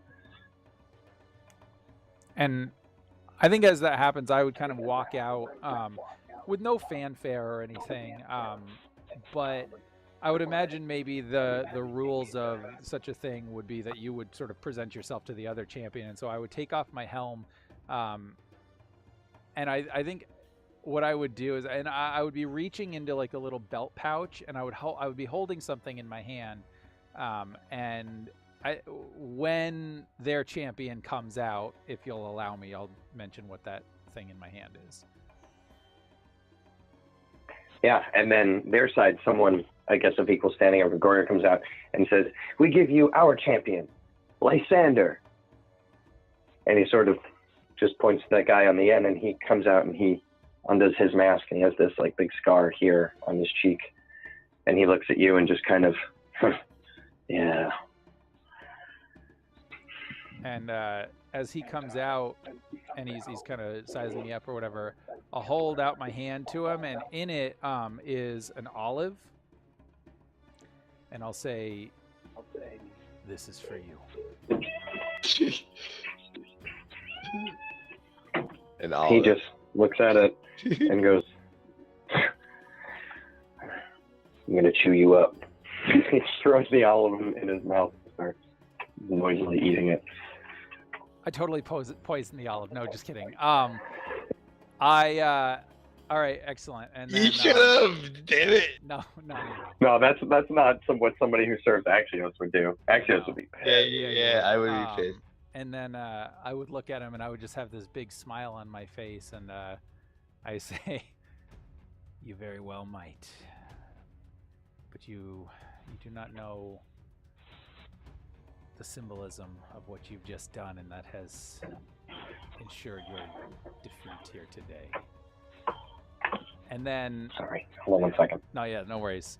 And then I think what I would do is I would like turn around, and I would pull another olive out and just throw it up in the air and kind of, kind of eat it. And then I would hold my spear up in front of my men. And now I'm definitely posing, that kind of like, whatever, trying to get the battle, the guys hyped up. But I imagine like I would catch General Axios' eyes for a minute, and I don't know, maybe he would understand the gesture, maybe he wouldn't, but he would notice in my eyes, they're just cold. Like, as I'm posturing and I'm trying to pump up my troops, like, there's no mirth, there's no excitement. Like, as far as you could tell, you're looking at a man who's already dead, or expects that he's already dead. But expecting that he's going to lose, he wants his men ready for battle, so that's that. Okay. And, this is a standard fight, so we'll take turns drawing initiative, and, let's get into this. So you guys square off. He places his helmet back on.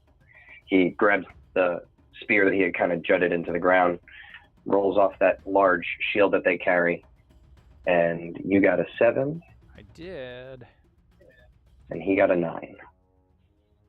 Okay. Great. So he will be going first.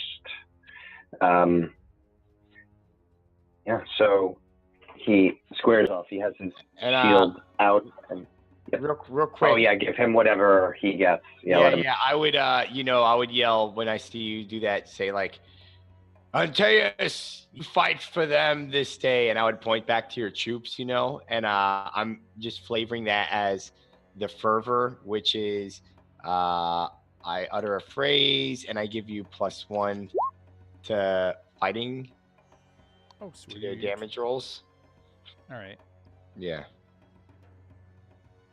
Perfect. And then you have a bunch of stuff for if you get shaken to your Okay. spirit roll. So if that gets brought up, just know that I have stuff for that. Sweet. Thank you. Yeah. All right. And I would imagine, like, as the battle starts to commence or whatever, I've got my shield up. I'm a spearman. I got my spear out. Okay. And my parry is 12. Wow. Okay. So his spear jumps out at you, but I imagine it just hits off your shield. Yeah. And I think he would probably make, you know, his first strike or whatever, and like, yeah, I would block it easily with my shield, right? And then I think we would be circling for a minute, right? Just kind of like, yeah, he takes like 3 steps, and when you hit the spear, he kind of like, it's still early in the fight, and he's, you know, plenty of energy. The spear comes out, he lets it kind of go, and he kind of brings it back around, and it's almost like right back where it was, like as if he never attacked. yeah. And he's ready for you now. And he continues, takes 2 more steps to the left. Okay. Now you can. So I know earlier, Rory, you said that we get a +1 to the first battle roll. Does that count here? No, that's not this. I Okay. meant to the battle. Yeah. Okay, that's what I wanted to If there was clarify. any of that. Yep. Yeah. No worries. That was for the men. Yeah, that's what I thought. But yeah, I just wanted to make sure. Okay, cool. Perfect. Okay. I don't believe. Let me just double check here. Yep. All right. I think this is just straight up fighting.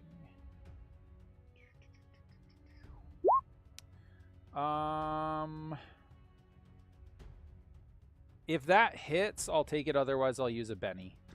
Oh, actually, you know what? No, I won't. Because I can make 2 attacks, right? Because I'll use my spear and then I'll try to do a shield bash. Sorry, yeah, his parry is. Sorry, hold on. What size is the shield? Okay, it's a 1. No. And also, Medium shield. That should be a 2. for this fight, I'm gonna have my natural leader thing in play all the time for you, Em.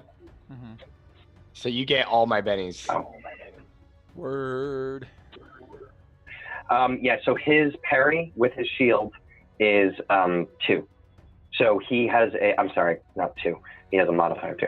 He has 8. So you hit with a 9. Oh, score. No raise, just a flat hit.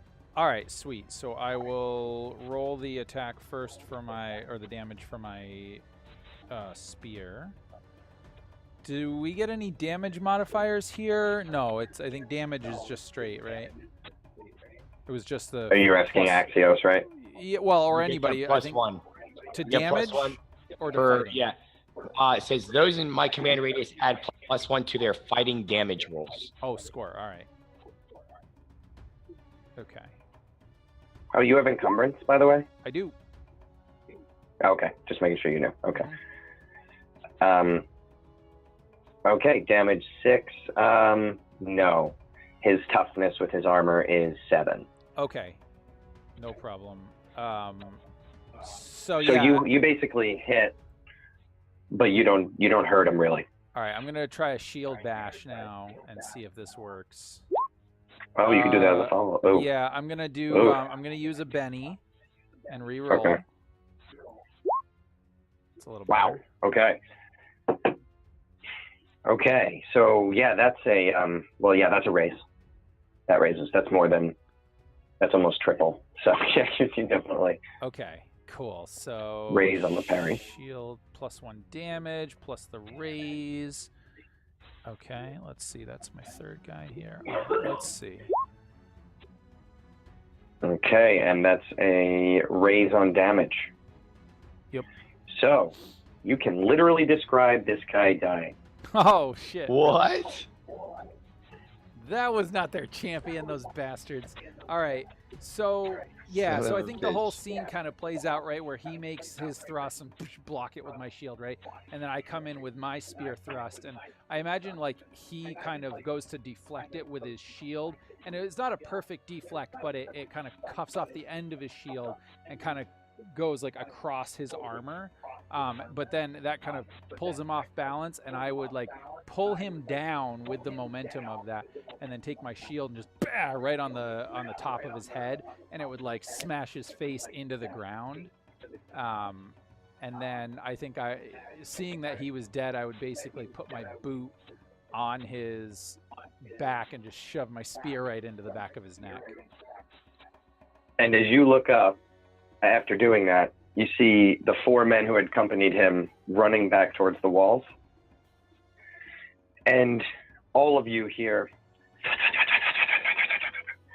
as at least 50 arrows come kind of raining down on you 5. Oh, these cheese bastards. No honor. All right. No honor. I'll try to swing my horse and grab Antaes and like go back to the line. And I would yell, General, no, now is our chance. Order the charge. Because I assume the gates are still open, right? Yeah. I mean, they have units on both sides of it still. Yeah.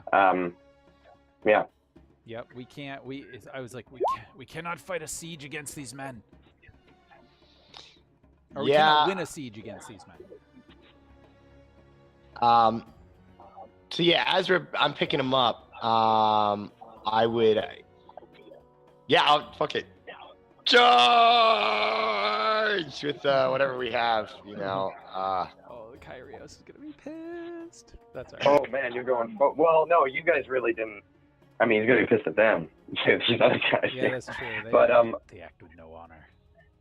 Okay, you're charging. 5 of you are charging. Okay. I mean, if the general gives the charge, would we presume that the army would follow suit? I mean, to be quite honest, the Kyrios' other plan was to just attack them and try to then feign defeat and back up. So you're just giving him actually a more plausible reason to be doing what you're doing. So I'd like you all to give me run checks. If you're on a horse, then you can roll a d8. However, if you didn't start the turn on a horse, then you'll have to apply a -2 second action to do it, because you'll have to have already ran to a horse. Horses. Okay. Oh wait, how do I change the modifier on? The little box, you can put -2. Oh, but you started on a horse. I'm on a horse. So okay, there we go. No. I was just saying you don't. No. If you were not on a horse and you had to run to a horse, then it's a d8 -2. But if you were already on a horse, then it's just a flat d8. Oh, what? So how do I make it a d8 though? For the run. You can just use the flat dice roller from the corner. Yeah, that's the best way to do it, because that's just based on a horse's stats. Otherwise, you'd have to have like a separate character roll for the horse. Yeah, that's bad. Ugh. It's a -2 to get the horse. Is it 3 plus? Yeah, but if you have a horse and you were basically only Antaes would probably have to do that, because he was the only one fighting, would have to run to a horse. I don't plan to run to a horse. If I would just run. Oh, okay. Yeah, if I can. Okay. I would, Anthony, I think you add 6, or 8 or whatever your pace is. Yeah. Okay, my pace is 6. Okay, yeah. So 3 plus 6. So I think that's how that works, right? All right, so 9. With the run, because that's how it calculates when you roll the dice. Yeah. So I'm trying. I mean. Right. Yes. Whether we have horses or not, but am I assuming I would have one because? If you wanted one. Yeah, if you wanted one, then you had one, because it just kind of depends. Like, they were available because you had the extras. Okay. And so I'm going to assume that I would have, because I can't imagine why I would. Yeah, I kind of thought you would, because Gregorio and Hexos would, because they're mounted men. Yeah, Axios kind of hard is. if you're on foot and they're not. All right, so.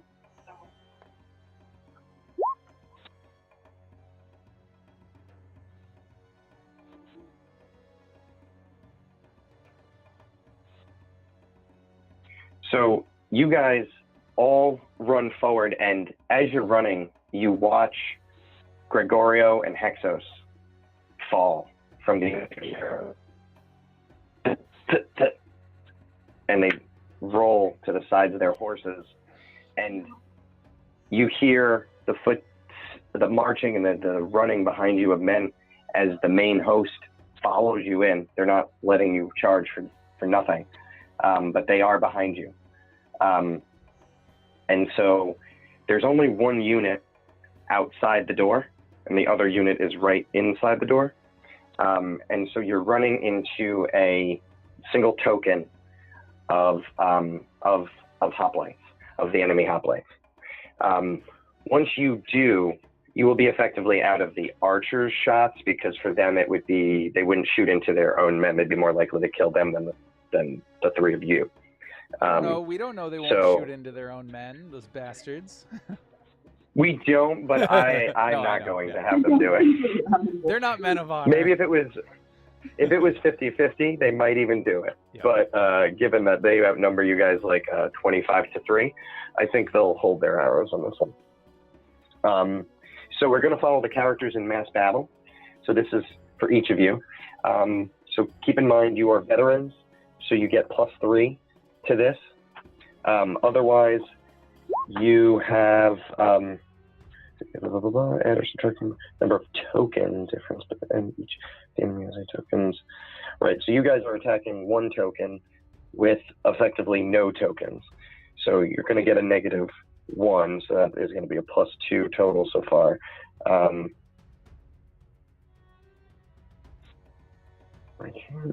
They're not reflected. Yeah, that's it. So you'll roll your fighting checks. All of us or just one of us? Well, depending on what you guys do, you guys are charging in to them. Yeah. Antaes, you're on foot. Yeah. So actually, you're behind, so you won't be reaching them first. So it's up to General Axios and Eshe what they do, but they are mounted, so they'll have to use the lower of their, or they could drop right off their horses at the last second. I'll let you guys do whatever you want in that case for cinematic value. But if they choose to remain mounted, then they have to roll the lower of their riding or fighting.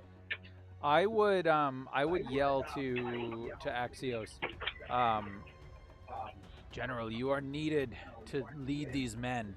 You cannot be charging into battle like this. Please, I will take care of this for you. My men will catch up soon enough. Okay, yeah. I would give you my horse. Is that what you're kind of asking for? Nope. I'm telling you to get back to your men, and I'll take this.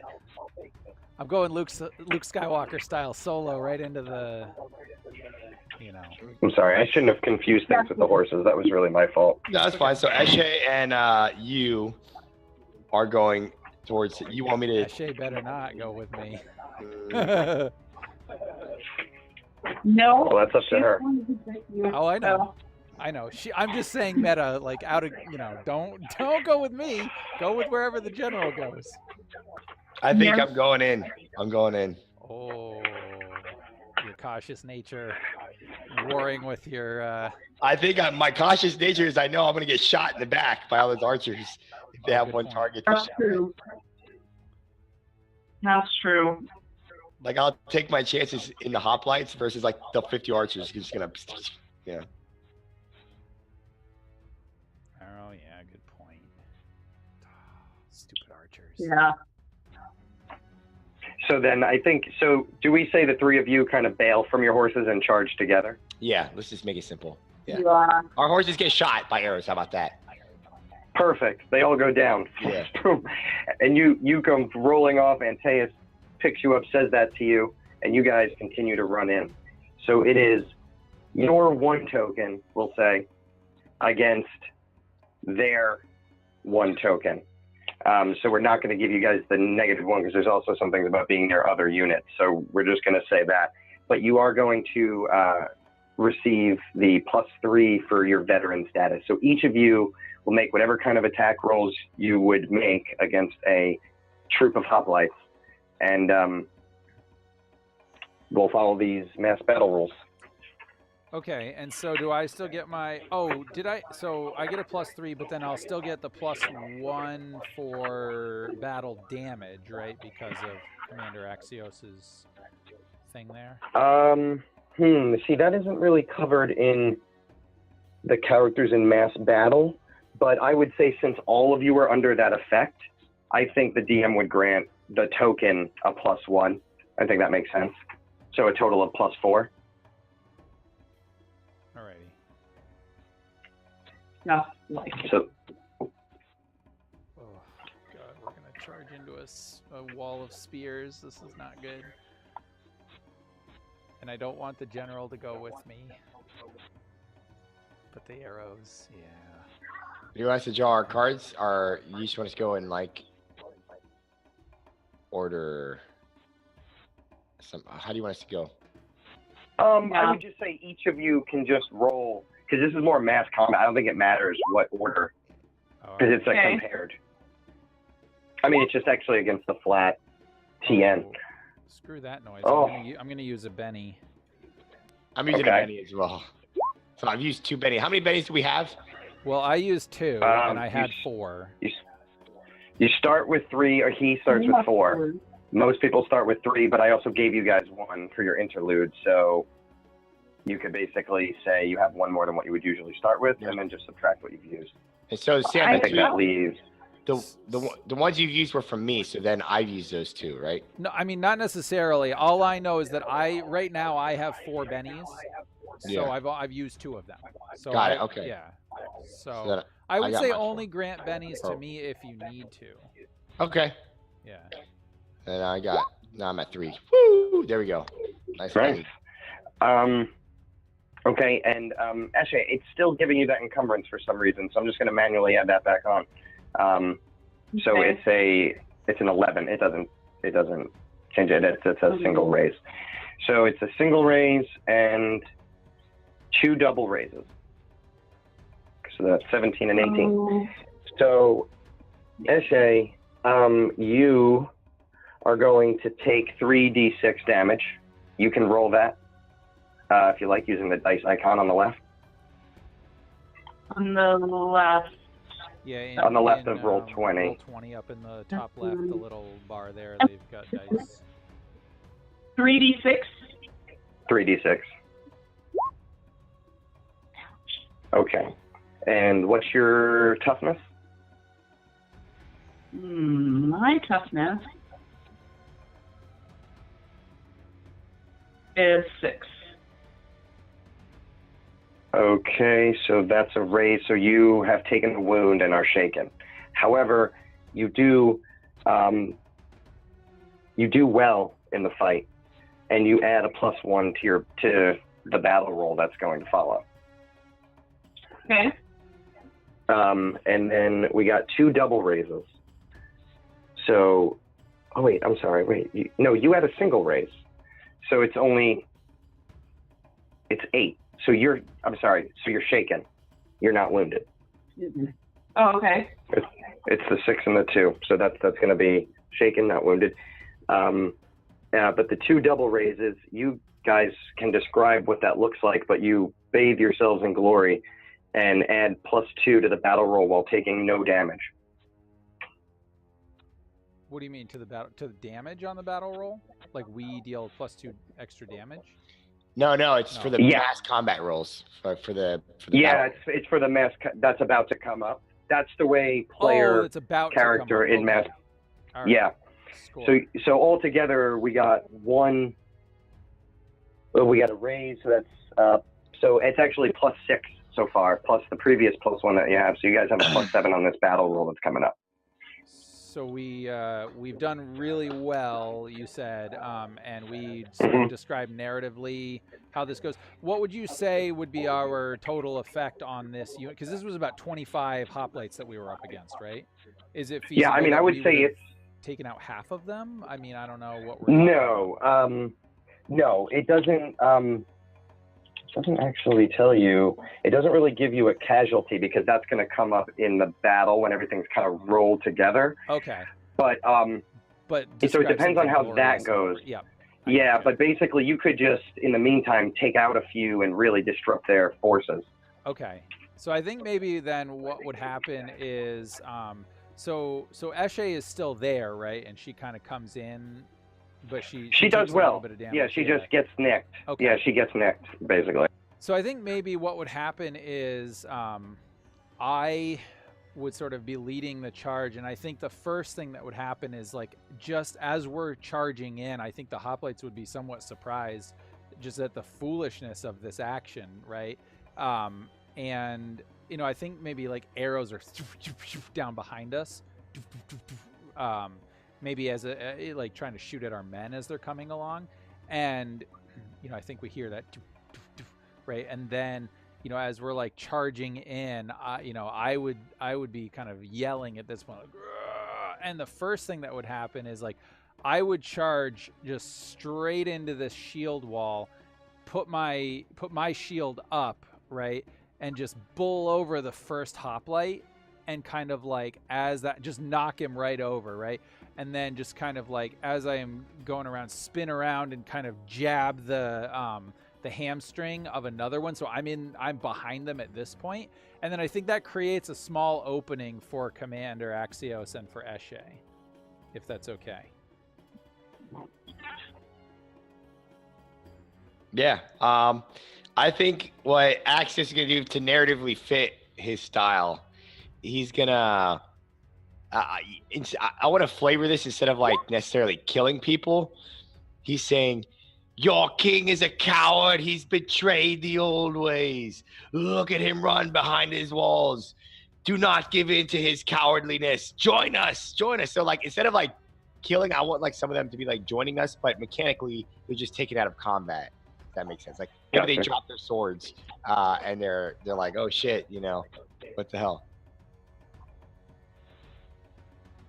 Some of them are definitely, I would say, startled by the sudden, like, somebody shouting to them in combat like that. As another guy, like, kind of, he's kind of, I think Antaes is sort of, like, also opening up a circle, like, around him. Like, he kind of bowled in, like you said, and then men are actually moving away instead of moving in towards him. So then you come in and start shouting this.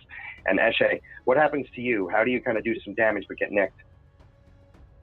I am inserting myself as usual between whatever's coming at Axios. I think I managed to I don't even know. So I'm using the sword that Antaes gave me, and I managed to get a hit in, but I guess in my adjustment of getting used to that weapon, even though I'm a skilled warrior, I leave myself a little bit open, and they get inside my guard, and they get nicked. Okay, yeah, and you're kind of a little stunned, but you can hear behind you. Oh, what's up? Oh, would it be okay if I added a little bit of flavor to that? Sure. Okay, so maybe like what happens, right, as you do that, right, one of them still charges in, and Chris, maybe you like, or Eshe kind of like ducks under and, you know, jabs him or whatever, and then I would imagine that like you see one of the hoplites who had backed up a little bit, just in surprise, take his spear and chuck it, right? He's trying to throw it at Axios, who's speaking, and maybe you like wheel around and kind of knock it out of the way, but it like leaves a big gash or something down your arm. I like it.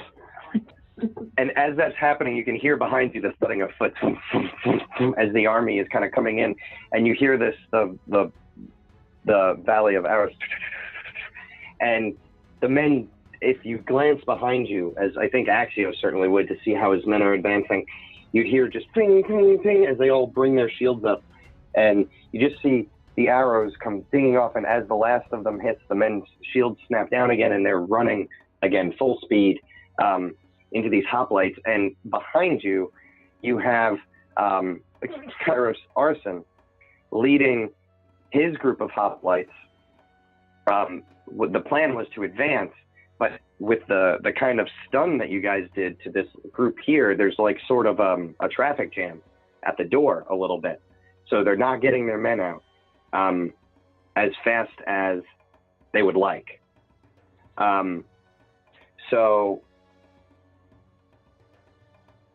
I'm trying to figure out if I don't think they would make it there this time. I think it will take one more turn to get there.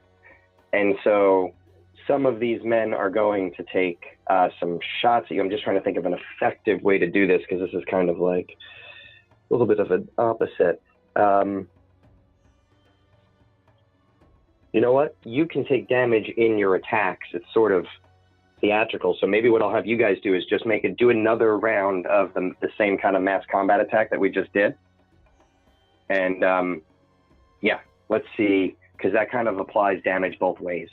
Now, I think that's the most effective way to do it. Last time that the next round was +6, is that right? Well, when that group hits, like when your men collide with them, okay, it's going to be a battle roll by the general, and that one is going to get +6 for what you guys just did here. Oh, yeah, that's kind of the thing, right? Because they kind of need to collide to apply that damage. But I can apply it, I'm just going to stack both of whatever happens this time and that time together, and they're just going to get a huge boost when they hit. So we roll one more at our normal +3? Yes, the same thing that you did last time. I think it was +4 though, because you're getting the effects of Axios. Okay, I wasn't sure if, oh yeah, right, okay. I'm gonna use my second Benny. Okay. Does a 9, does that hit? I'm gonna use a third Benny. It is the TN is just flat 4. Oh, okay. Oh, so a 9 is a raise. All right. There we go. That's Axios gets another Benny. Okay, so he gets a double raise. Yeah. And Eshe gets a double raise. Yeah. And I got a single Yep, raise. and you get a single raise. Okay, so you're going to take, you can roll this 2d6 damage, but this is going to be, again, another 6 plus to the battle roll. Nice. All right, and my toughness is 5.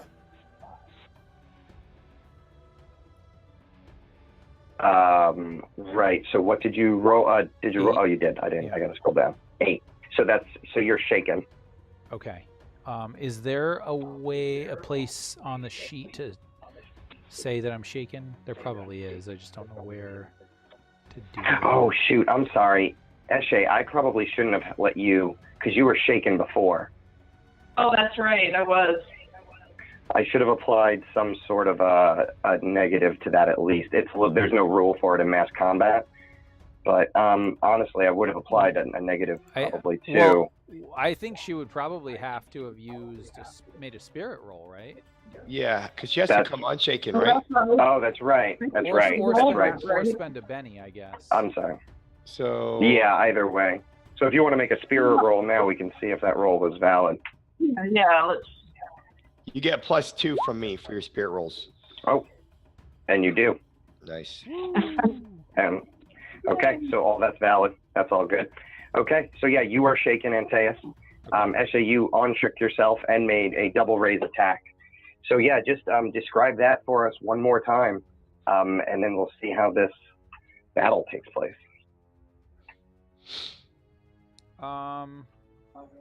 Okay, so I think maybe what happens then in this case is I'm sort of surrounded at this point, and I think that the soldiers start closing in. At least some of them do. And I think probably what happens here is I stand, and as they're advancing, I think they're kind of advancing somewhat slowly because they're still a little bit like, whoa, what just happened? And I start on my shield, right? And then as a few of them get in, I think I bash one of them in the face with my shield and go to stab the other one. But he blocks it with his shield, and then right kind of up the side, right across, under the part of my armor where it's there, maybe it's thinner or whatever, and so you see this big gash on my side, and I start bleeding a little bit, and I yell out. And what you don't know is that came surprisingly fast, because he was actually pushed from behind by the surging. Like you were actually reading his biceps when he was going to thrust, but suddenly everyone thrust forward, and he kind of came quickly, and you were caught off guard by how quickly the spear came, and that's how you take that hit. Yeah, and I think it's just like a little bit. It's not like a lot of blood, but it was just like a spear kind of grazing across me, but it's enough that it kind of knocked me back a little bit, and to represent the shaken or whatever, and then. So I'm a little bit staggered there, but I'm, holding the shield back up and, spear ready.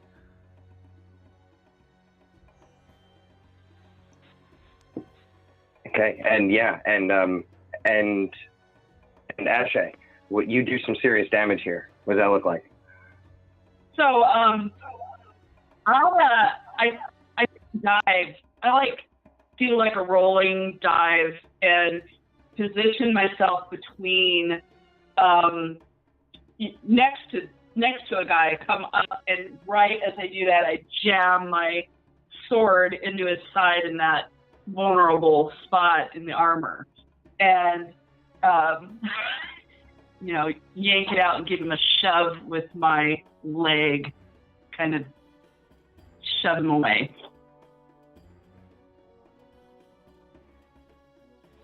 And Axios.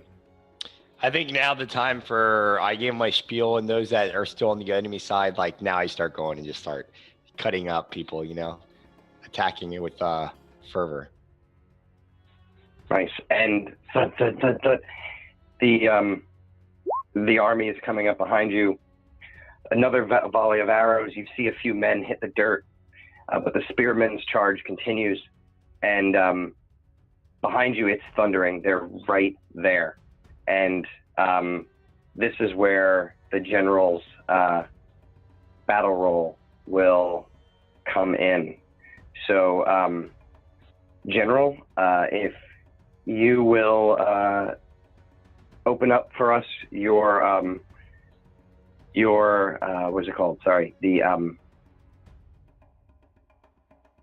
basic foot soldier.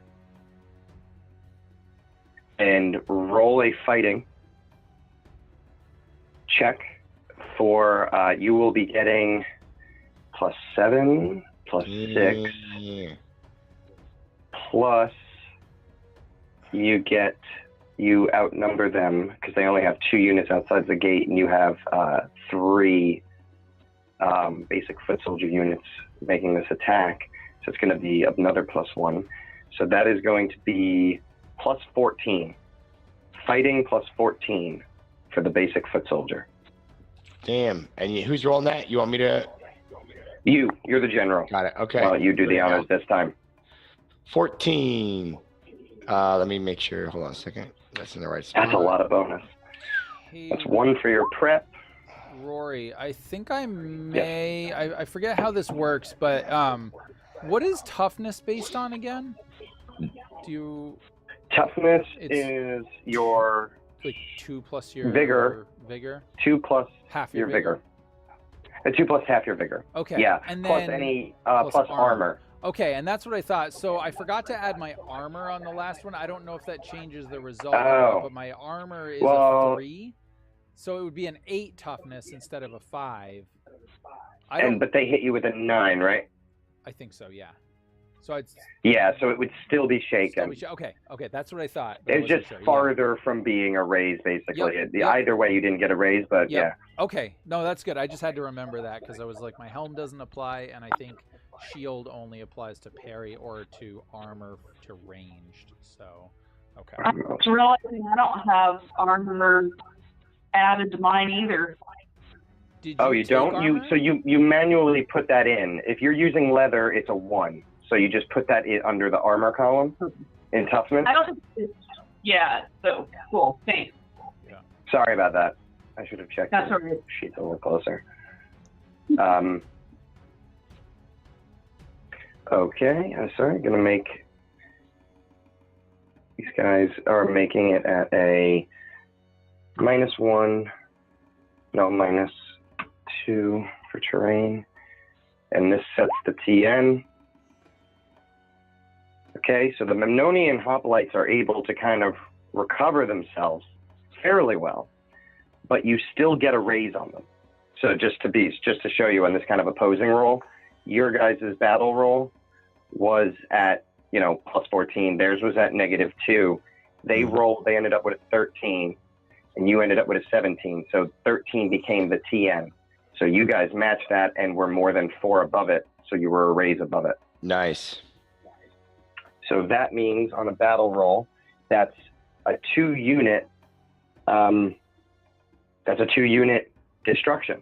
So those 2 units that were in the gateway are literally wiped out in this charge. Oh shit!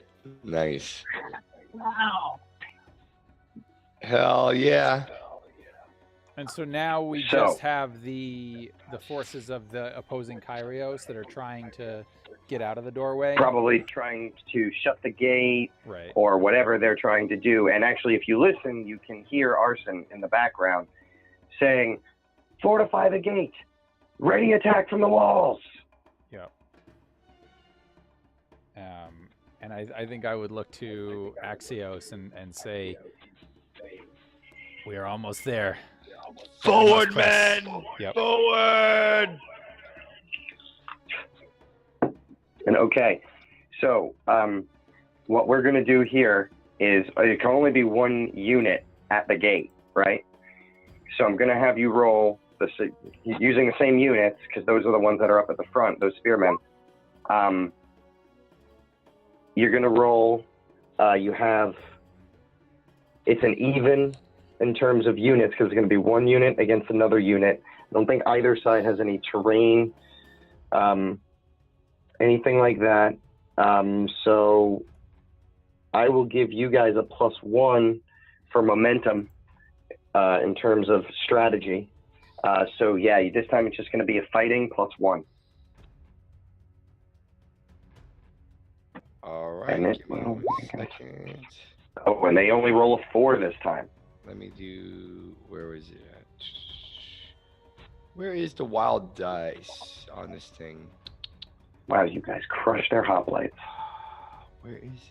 Where's the wild you would dice? just roll a d10 in this. If they don't roll wild dice because they're not wild cards, right? Right. Okay. Correct. That's why it's not there. Okay. I was making sure. Yeah. Skills. Fighting. Here we go. Yay! Excellent. Nice. So another raise. So you are able to push your way into the city. You have actually cleared the gate without the cavalry. And so now you guys are in the city, and the din of battle is all around you. Men are stabbing, the spearmen are through, so they're leading this charge. But as they kind of come through, I think you guys are kind of like there. You're winded a bit after you guys were fighting before anybody else was, and you're there when the swordsmen push their way through. So you've kind of spilled out into the city in like a semicircle. The Kyrios comes galloping up. He sees you, 3, and he says, "Kyros Arson, we must take him. He'll head towards the palace." And he points straight ahead, and you can see kind of towards the center of this city, there's a natural hill that's been kind of bricked, so it looks like steps, but it was clearly built on what was a natural hill. There's a building up at the top of it with columns in front, alabaster white. And you can see, as he points, kind of a band of soldiers surrounding someone, and you can see that large red plume as it makes its way up the general slope of the city towards the palace. Men, we must get to King Arson before he gets into the palace.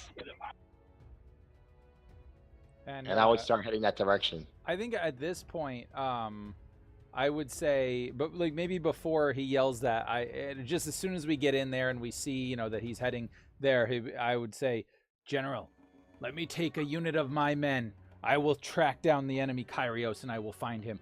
You stay here, command the men, and make sure you clear the walls. I do not want to get shot in the back as I chase down this coward." But just so you know, Axios, if you do, this is a character moment. If you do want the type of general that goes with him, the Kyrios is there, so command is you would not be leaving your men either way. Just want you to know that. Unless you get yourself killed. And then you'd be abandoning your men by dying. Okay, yeah, he would. So the Kyrios is kind of like in the city now, and he's taking over the command. He's sort of at the gates. Imagine most of your forces are through. Some are still pouring in, but the Kyrios you can see on horseback standing out amongst them. And he's, in this way and that way, and fortify the walls and pointing up towards the archers and so on. So I'm going to take a group of, like one band with us to go get this enemy Kyrios. Yeah, probably Antaes, I imagine. Yeah, you probably take Antaes up on what he says. He's going to grab his men. Yeah. But I'm coming, and Commander. We must do this together. Honor and glory. Honor and glory. And Eshe just pops up. She's like there. She's like, honor and glory. Hey, yeah, I'm here too. Nice. All right. And so then, yeah, I guess we would be huffing it. So as you guys take off, Eshe, you kind of hear behind you five kind of voices say, Eshe, we're with you. And it's the house guard, the ones that you led.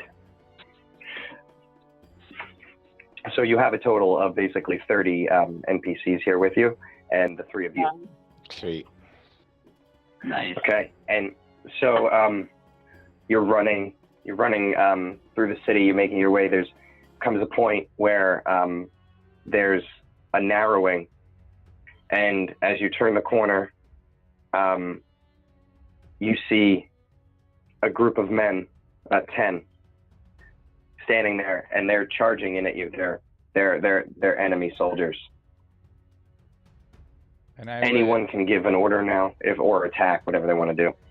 I think I would, since this is my sort of unit of men. These would be spearmen, and I would say, phalanx, form up, shields at the ready, and we would wait to basically to hold against the charge. Okay. Use the basic foot soldier. Okay. And so you guys have 30. They have 10. So that's going to be, we're going to do that in units of 5. So make a battle roll +4. Okay, so it looks like they have a +1 already. So I just make it a +5. Is that right? No, that +1 was probably just from the last time we did this. Okay, so it's just a +4. Yeah. Alrighty. All right. So great. So +4 to fighting. Is that right? Yes. Okay. Yep. Alrighty then. I would like to use a Benny and re-roll if that's okay. Sure. Oh, come on, guys. Do better this time. Let me roll theirs as well. Working on that.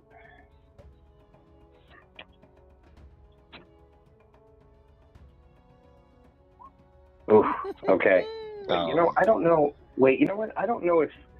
So I don't think they actually get the negative. That's you get the positive only, probably, because that's too much. That'd be a difference of -8. That can't be. Yeah. So it has to be this way. So we still get a raise on them because I got a 9? Yes, that's exactly a raise, because it's the 5 is the TN and then a +4. So yep, that's a raise. So you guys take out 2 units, and that's 2 units of men. So your men surge forward, and they kind of back these guys up. Now you guys are going to have to turn and move, and about 10 of your men are going to have to stay to finish the job up. But you are able to back these 10 men up easily without taking any casualties. Your men will be coming up behind you. All right. Fantastic. And so we're still pressing on towards the thing, towards the palace at this point. Okay. Fantastic. If that's still the goal, I think it is. Yeah. So you kind of get them out of the way and you push through. Yeah, we're trying to capture the enemy Kyrios.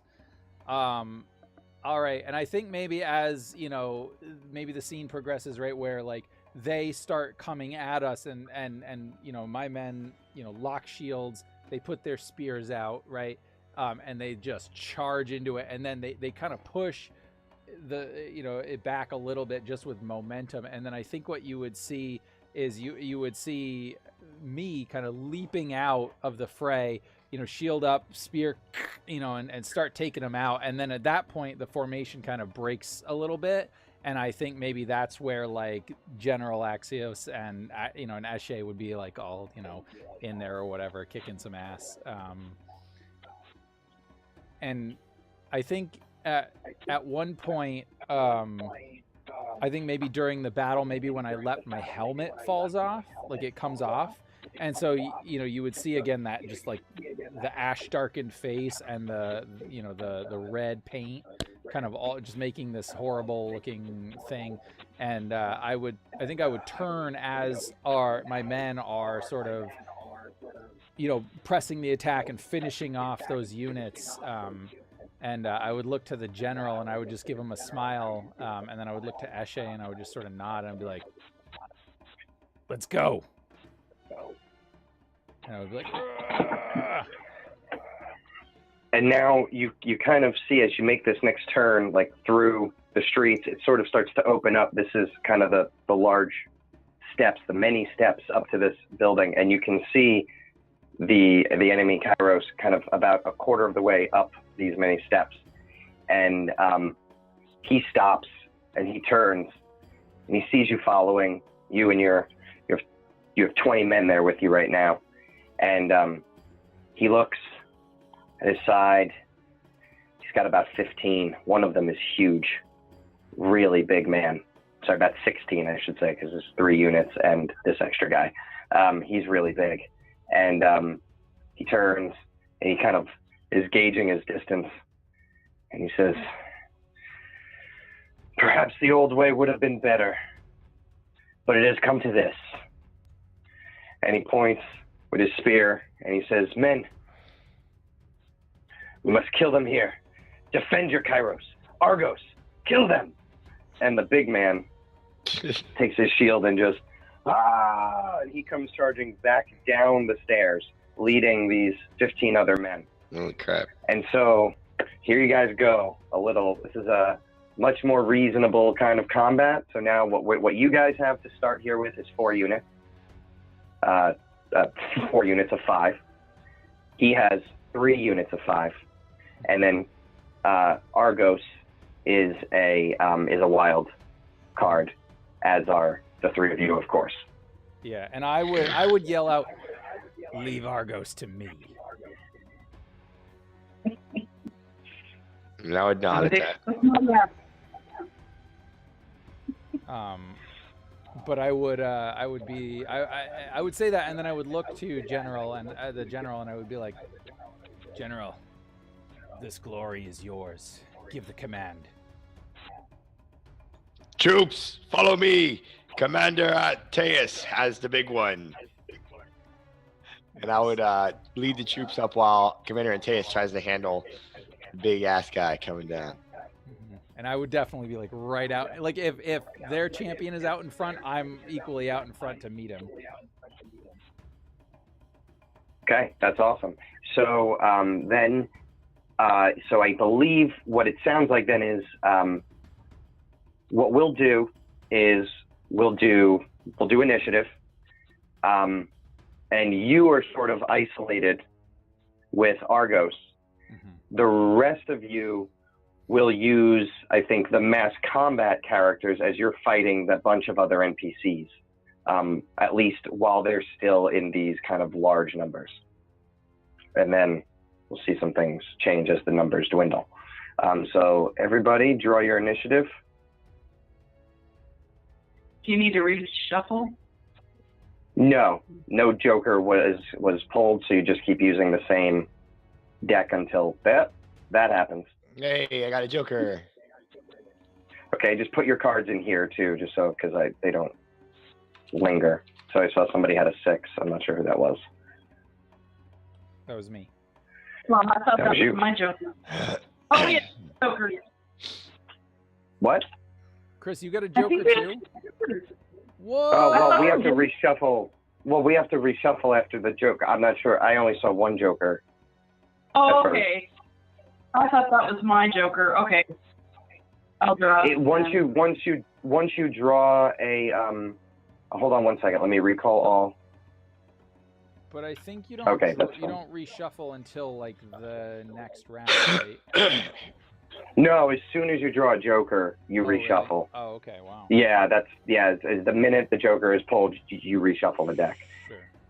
So okay, so Eshe, you had a jack, and that's you three. Okay, so then, a 7 for Argos. I got a special thing for the Joker that triggers. Oh yes, that's right. You do. Oh yeah.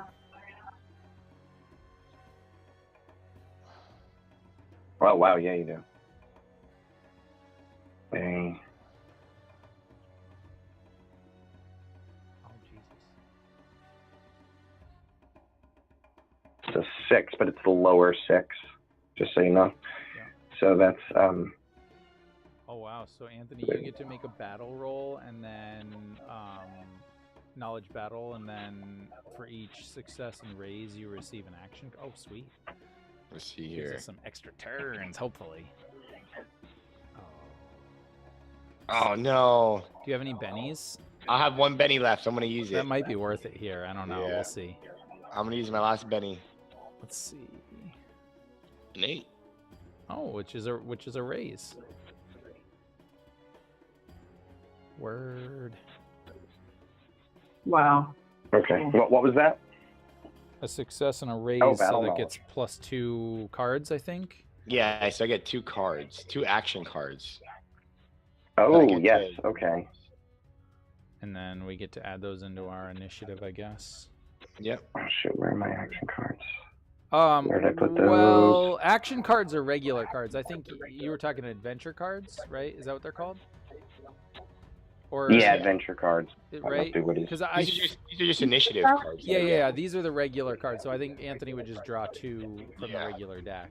Oh, These help gotcha. basically give us Okay. theoretically extra initiative slots. Oh, I see. Gotcha. Okay, so go ahead and draw them then. All right, I got an 8 of spades, and Club. a jack. That was close. Jack of not what? big. Oh, sorry, 8 of clubs. Sorry, 8 of clubs. My bad. Jack of diamonds. Okay, Yeah. so that's Yeah. before Jack of diamonds, Jack of hearts. So that's after. Okay, so put in. Okay, yeah. So yeah, it's lower than that one. It doesn't matter. I got it. Okay. So okay. So technically, the first to go would be Eshe, and Axios can interrupt whenever, and you have these 2 extra initiative slots.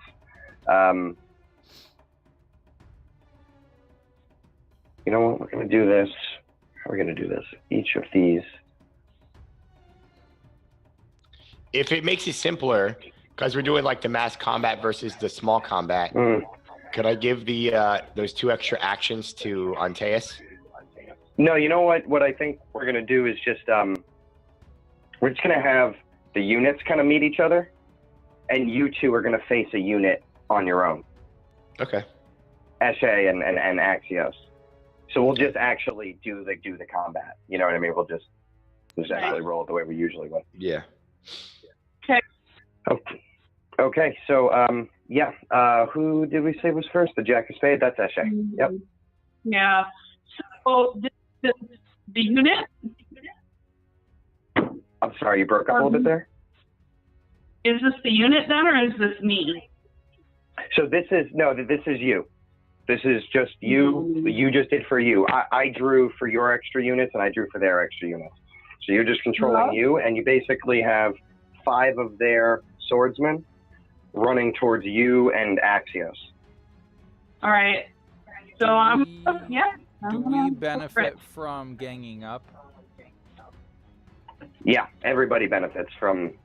Everybody, either benefits from that or doesn't. Where is that? What do we add? We add to our fighting rolls, right? If we're ganging up, is that right? Yeah, but no one's ganging up right now, I don't think. Because it's one-on-one you and Argos. These 5 are attacking Oh, okay. Yeah, Eshe and Axios on their own. And then the other 3 groups are basically running at each other. Gotcha. Cool. Okay. So All right, so I guess I'm just rolling fighting, right?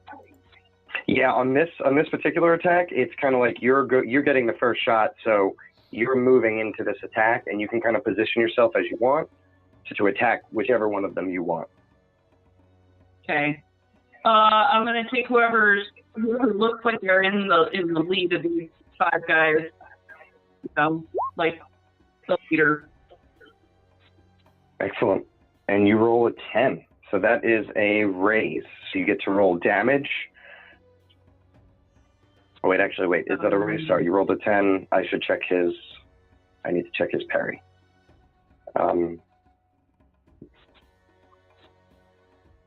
His parry is 7. Okay, so it's not a raise, but it's a hit. Okay. All right. I'll still just. All right. So I'm going to slash at him. Yeah, baby. Nice. Nice, 8. Okay. Their toughness is 7 with their armor, so he's stunned. Okay. Well, not stunned. Sorry, shaken. He's shaken. Okay. Yeah. So I don't know. I kind of set myself, and as he approaches, I just take a good solid hit on him, and I guess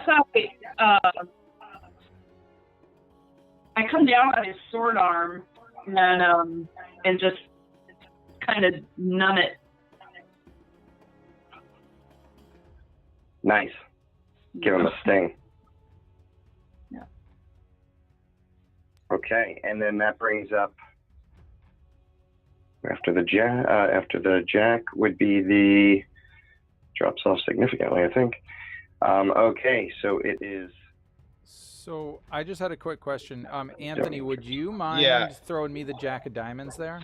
Yeah, I'm gonna give you the jack of diamonds. Perfect. So I think that lets me go next. All right, cool. It lets you go right after their troops. Oh, okay. They got the Jack of Hearts. It's reverse alphabetical order. Yep. Okay. No worries.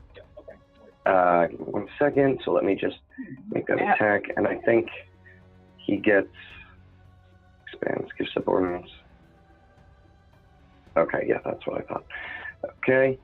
So I'm just going to do a flat attack. It's just because they have equal number of units and they're 1 unit to each other. So I'm just going to have the Ammonians attack against your troops.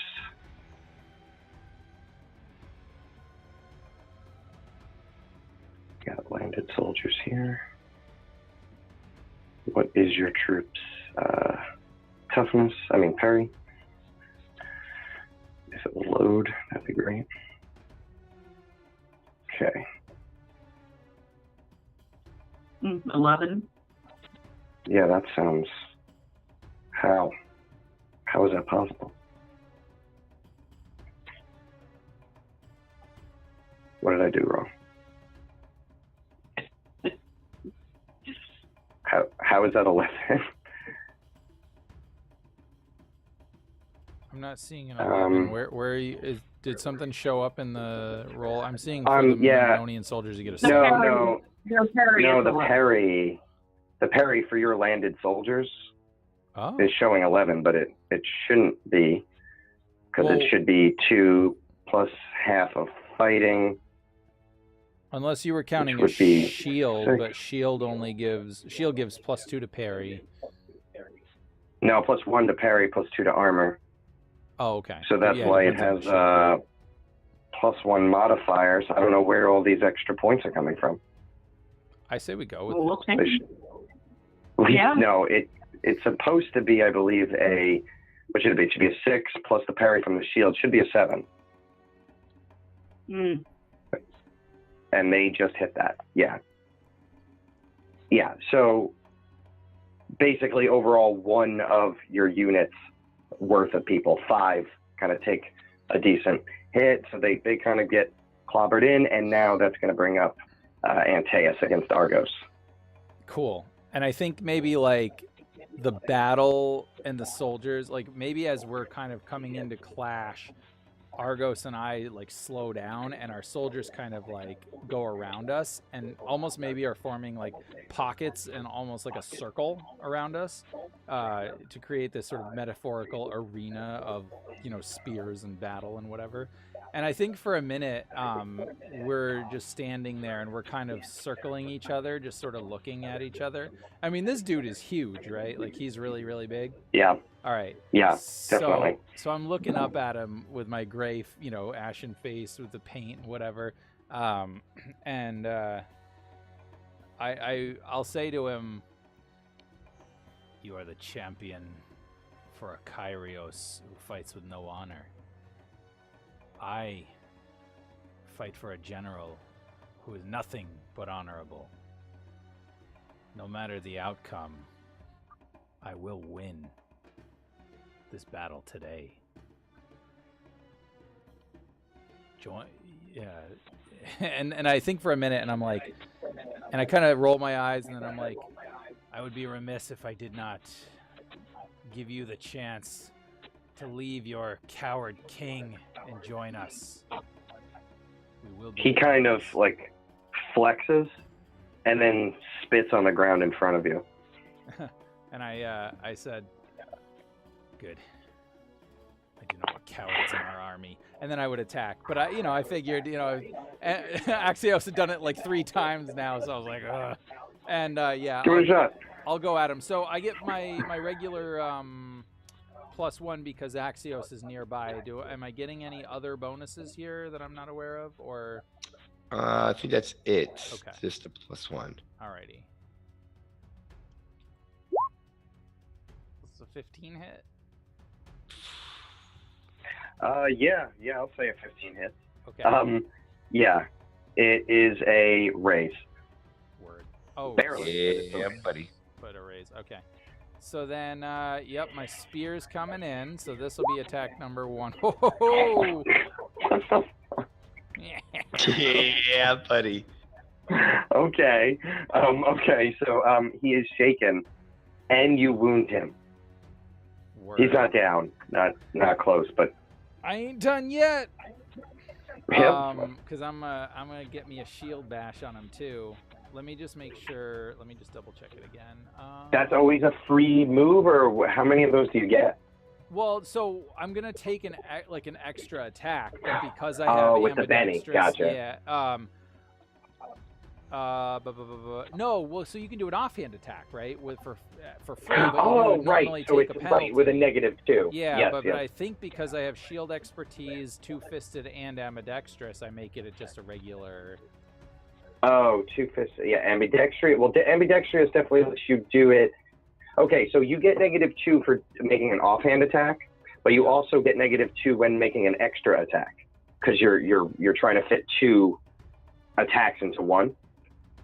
So it's actually a -4. So you would remove the -2 because you're ambidextrous, but you'd still get -2 for taking a bonus attack. However, I'm two-fisted, and two-fisted says two-fisted hero isn't ambidextrous, although I did take ambidextrous. He simply learned to fight with 2 weapons or both fists at once. When attacking with a weapon in each hand, he rolls each attack separately but ignores the multi-action penalty. Oh. Wow, okay, yeah, you've removed both of those penalties then. Yes, okay, wow, so you just always get to take 2 attacks, basically. Yes. That's awesome. Yeah, as long as... Go ahead, then. So we'll do this again.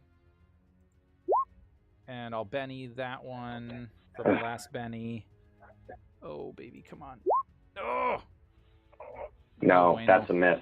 All right, no worries. So what's the first hit look like? So the first one, he kind of spits on the ground, and I say good, and then... I think I like feint with my shield, right? And as he kind of like flinches a little bit, I come in and just a quick jab, as he sort of exposed his side a little bit, as he flinched, right? With my spear, and it jabs into him and kind of wounds. And then I pull it out and I come around for another shield strike. Do you want me to describe sort of how he blocks it, or do you want to take that? No, I think like you kind of like you're happy when you see it kind of draw blood, and you think like most men that'll like it was a deep one, and he is oh, wait a minute. sorry, hold on a second. You should have had another bonus, right? Because he was shaken already. Oh, so, when well, you... no, so he would get a -2 to his parry, right? That's right. He gets -2 to his parry. So I assume a 6 So does not 6. still hit? Oh, no, it still misses. Okay. Yeah, it still misses. No worries. Okay, so that's what it was. Yeah, so he was shaken, and even so, he like caught your shield for a second, and he kind of pushes it away like that. You know what I mean? Like his shield is strapped to his arm, so he kind of catches it, and his shield is just there. So he's a big dude. He has his shield, and he's holding your shield, and he kind of like pushes it away, and you're kind of like, you kind of have to go with it a little bit to recover your balance. Awesome. And then I would say something like, a worthy foe. Too bad you serve a coward. And I actually should have had the other Memnonian landed soldiers attack, because I did as groups, but I forgot the one group I'm using as individuals. So, you know, you got the guy that Eshe just attacked. He's shaken. Going to give him a spirit roll.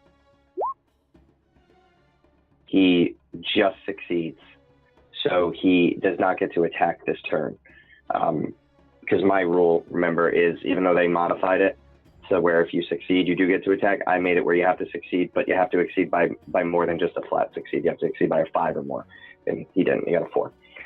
But the other 4 are moving in.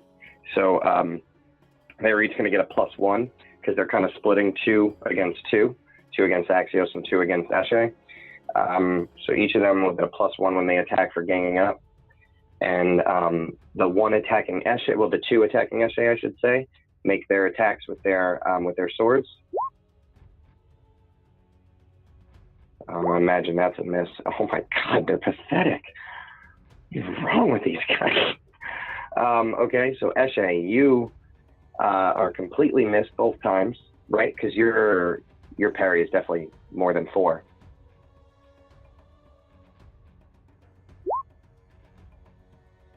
And Axios, I imagine those 2 miss you as well, a 5 and a 4. My parry is a 5. Okay, so the 5 actually hits. So one of these Memnonian soldiers hits you. Oh. What's your toughness? 5.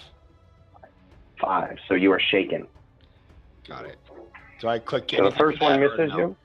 I couldn't find anything on the sheet for shaken, which seems weird. It's got to be in there. But... Yeah, I thought it was weird too, but it's basically, I believe it's -2 to parry.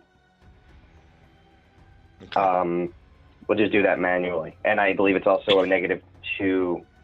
Oh no, and you can't attack unless you shake it. Right. So defensively, you're a little bit easier to hit, and you can't do anything offensively until you shake it.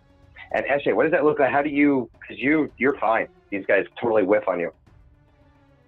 Mm-hmm. I think I duck under one and weave and jump over the other one as they over the twice as he goes to hit me, and then I try to check on the general.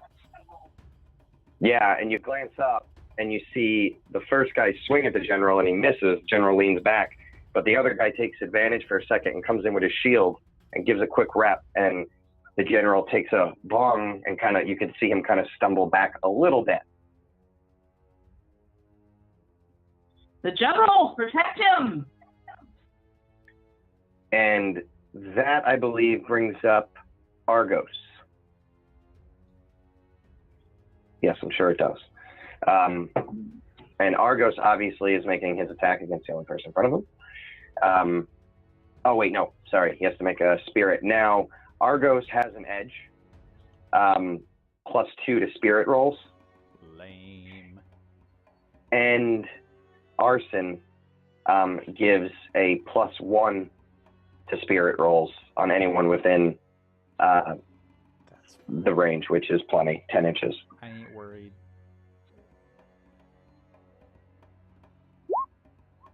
Oh my goodness.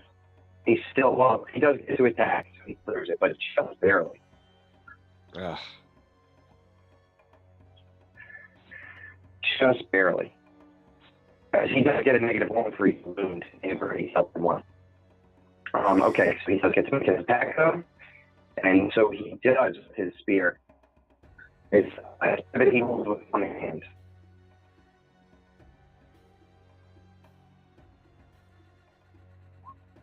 Oh my goodness.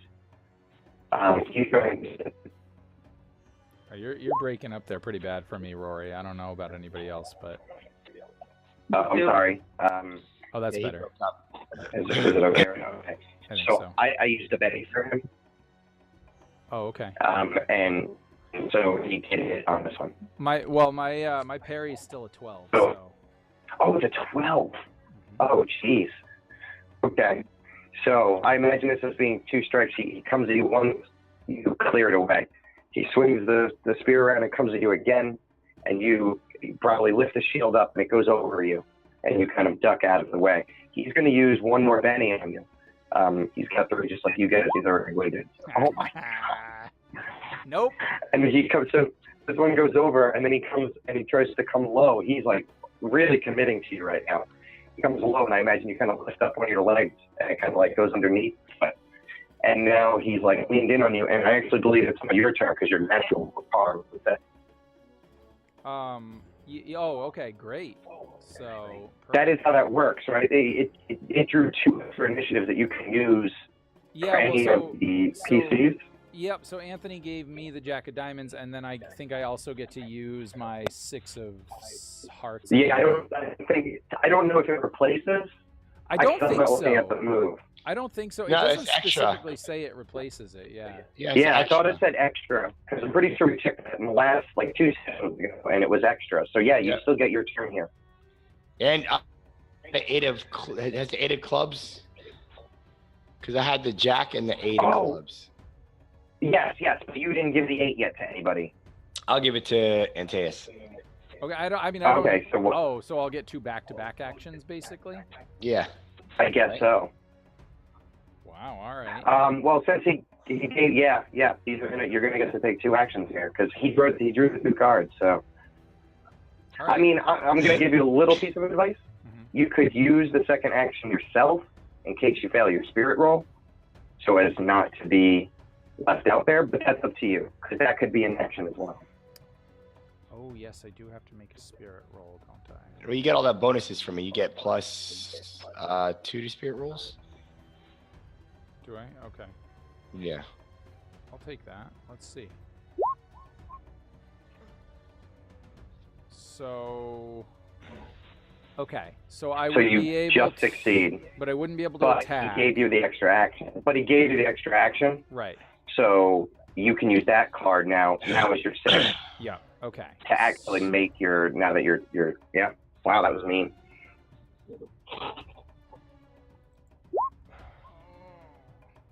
That doesn't hit him, right? Okay. 11? It does. Oh, 11 it does? hits.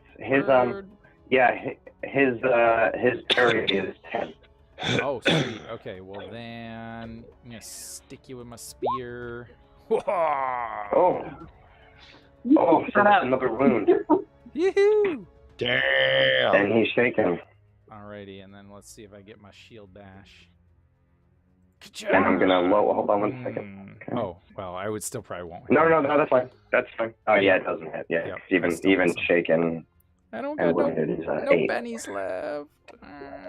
All right, no worries. But yeah, so I think maybe like as he was wildly swinging at me, trying to just like, throttle me, at the last one kind of puts his footing off a little bit, and I kind of duck under his last blow and just jab right in the torso again on the other side this time with my spear. So I imagine he's got twin wounds.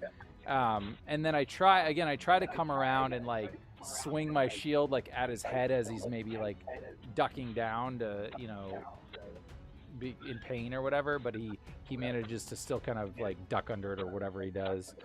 Or maybe he just blocks it with his massive forearm. Right. And then I think I would kind of skip around to the side, and I would pull off one of the like little like cloth insignia things from one of the hoplites of his army, and I would throw it at him, and I say, Clean your wound, champion. Oh shit. And that brings up you, Axios, because you steered the Joker and you never interceded. Yep. So that puts you up here. I'm gonna take my spirit roll to become unshaken. Yes, and you do great. So you are good and can take your action. So you have clear your head. All right, my action will be. Let's see here. I'm gonna attack the nearest guy. So I'm gonna go to skills.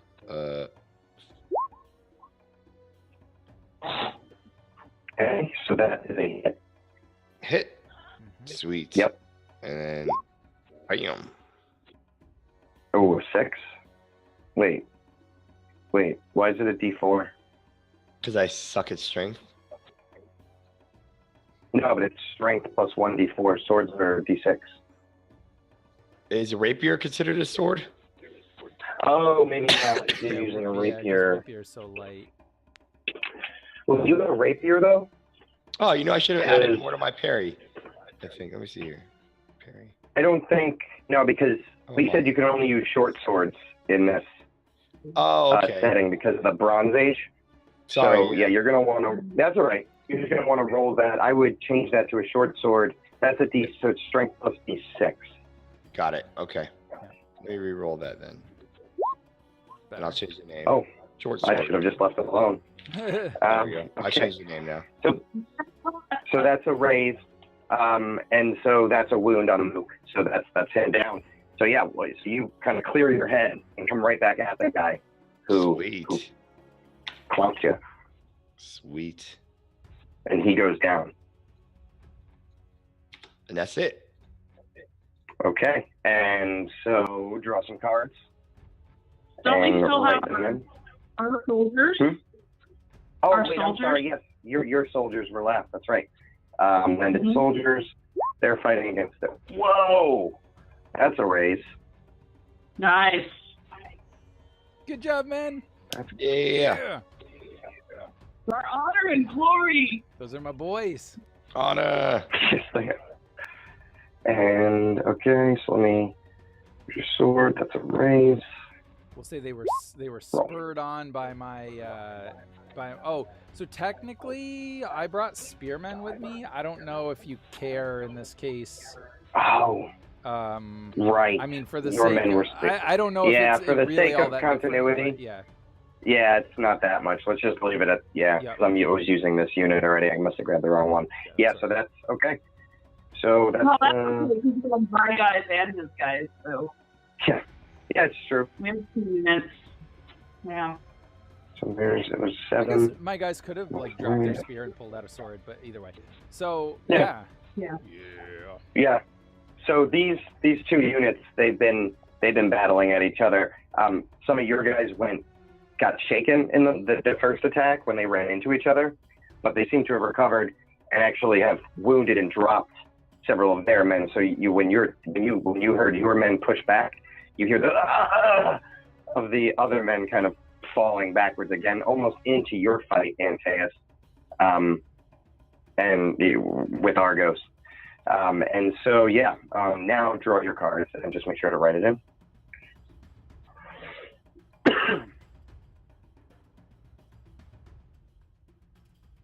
Ah.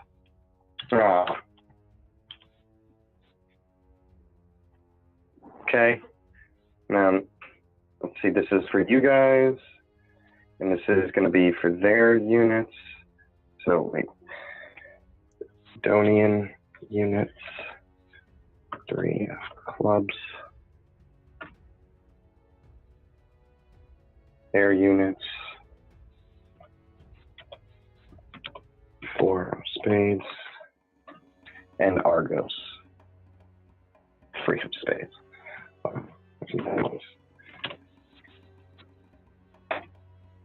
Okay, so that brings up Antaeus. And I think Wow, you're getting the cards on them. yeah, man. I think I will look at Argos, seeing him wounded, and I'll be like, I'll say it to you again, champion. Lay down your arms and join us, and you will live. Is that how your champions would behave?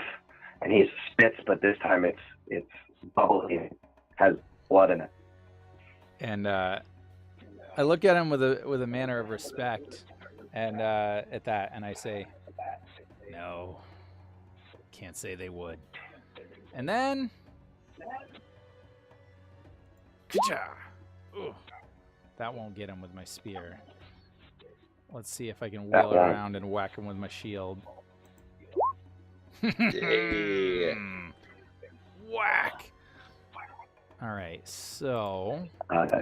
Yes, and he has not been able to unshake himself, so that's a raise. Actually, it's a raise either way. Score. All right. I Damn. believe. Damn. That is the third wound. I made him pretty powerful. I thought I had him, like, because he had spirit roll bonuses. I was gonna keep bringing him back. Hey, he's the champion of a coward king. That guy cannot win. Yeah, kill him. I thought I made him hard. Wow. Okay. So take him out. That's what that looks like. So I thrust at him with my spear for the torso, going for the hat trick, right in the middle, and he lunges backwards. But because the ground is now sort of wet with his blood, I imagine he trips a little bit and he falls backwards in this big like. And the way I sort of picture it is like, you know, the soldiers are sort of crushing in, right, and maybe I like elbow one to kind of back him off, and then, you know, he falls on the ground, and maybe some of the soldiers, like, you'd have to get their footing or whatever. This is how it's playing out in my head anyway. And I kind of just walk up to him, right, and I look down and I spit right on him, just as he had been spitting on the ground the whole time. And I say, if this is the mighty champion, this battle will be easy. Your people are weak.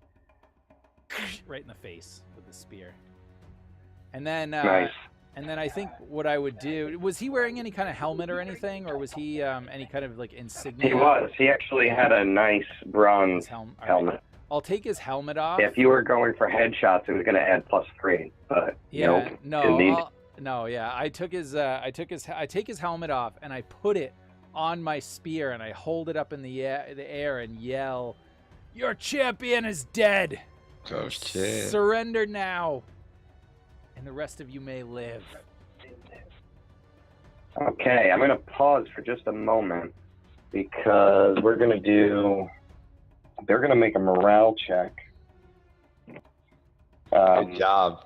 Because they just lost their champion here. So they're going to make a guts spirit roll -2 to fall there. And they can retreat. So they get a -1 from that. Okay. Just a 5. So they do not retreat.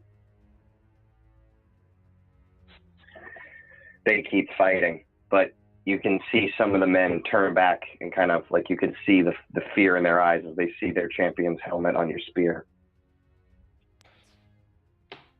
Yeah, and I think maybe before that, then what I would do is I would kind of take the helmet off, put my spear point down into the ground, put the helmet back on the shaft of it, and then pull my sword and be ready for battle. Nice.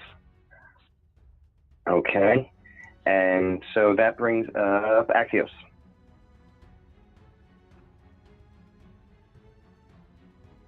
So I'm just gonna go. Oof, what can I do here? I can just do the attacks, right? Yeah, you have one. The 2 guys came at you. You killed one. There's another one left. There's 2 people fighting Eshe, and actually now there's 3 people fighting Eshe because there was one that was shaken, but he cleared his head on the last one, and he'll be active this time. Okay. So I did a 9. Does that hit? Wait, I'm sorry, what? I rolled a 9. 9 on their landed soldiers. That is a hit. All right. Just no raise. No raise. Their TN is 7. Bam. and their toughness is 7. So he's shaken. Okay. So what's that? What do? Do you shield bash him or something? Stun. He's parrying, and I think I hit him good on the armor. Yeah, and he kind of steps back. And okay, so their units can make an attack. Ugh. Their units are starting to fall backwards. They are getting beaten up the hill. And I believe that actually just brings up your guys'. Oh wait, clubs, spades. Oh no, Argos is dead. So yeah, then that brings up your guys. And what are your guys? How do your guys capitalize on that?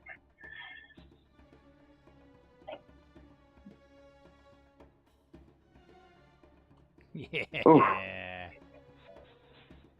Huge. And then that's going to be... Okay.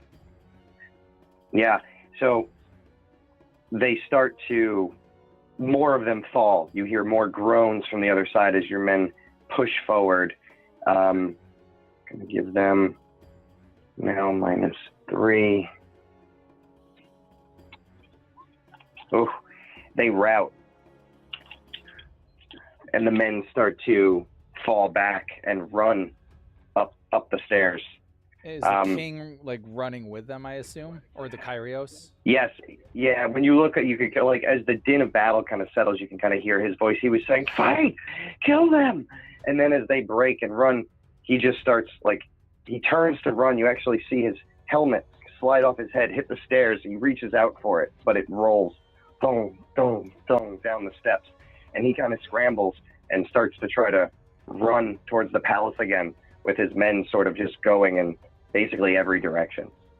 And your men chasing them, you know what I mean? Just running them down, trying to, spear them down. Yeah. And that brings up Eshe. The only ones who did not flee are that separate group that had kind of squared off with you guys. They still are staring, like, even though they're fighting you, the 3 that are fighting you, they're looking past you towards Axios. They recognize him as a general, and they want to try to at least take him. You don't know what's going on through their head, but they're watching all this chaos going around, and they want to try to take the enemy general, and they fight on. So I rolled for them at the same time, actually. Yeah, so they actually get their attacks here. They outnumber you. Okay. Miss. What's your parry? 10. Okay. One of them hits.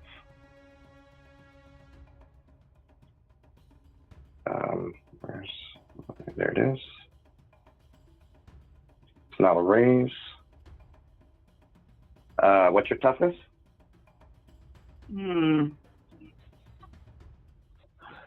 7. 7. Okay. You're not even shaken. You just take a glancing blow from the one that does hit you. It slices across your armor, and you like feel the armor kind of part like a Christmas gift wrapping. It just kind of splits, but it only like tickles your side, and it was close, and you felt it, but no wound. Okay. And then that brings up you. Alrighty. How do you use these attack options that you gave us the hand up for? Sure. How do you use them? So let's see. What could you use here? I was wondering if I can use wild attack.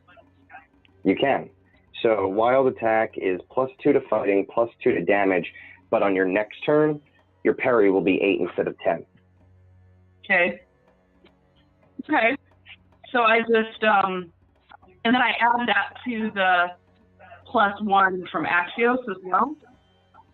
Correct. Well, yes, for damage. He's giving you +1 for damage, so it'll be +2 +3.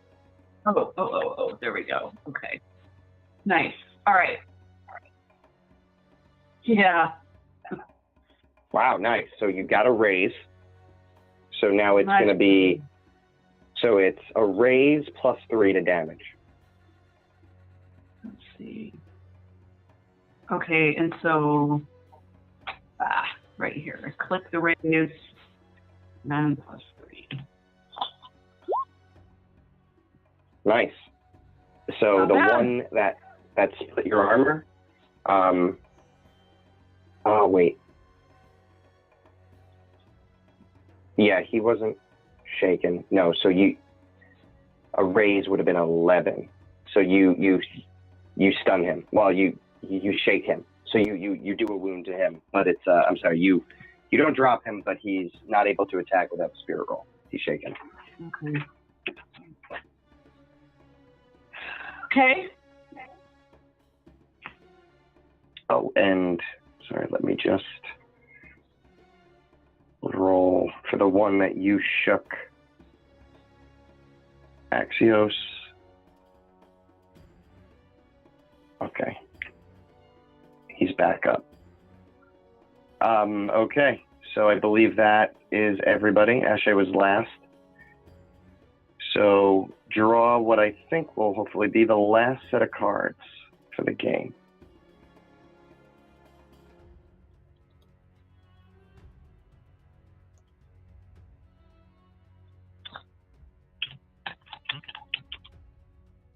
Low cards.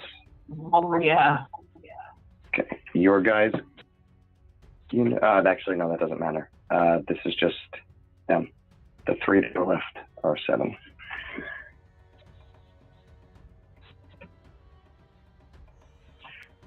Okay. Axios, you go first. All right, I'm gonna attack. I was gonna say, Anthony, it might be worth trying to do a test of wills against them, and see if you can get to either intimidate or taunt them. But I don't know if you have those skills.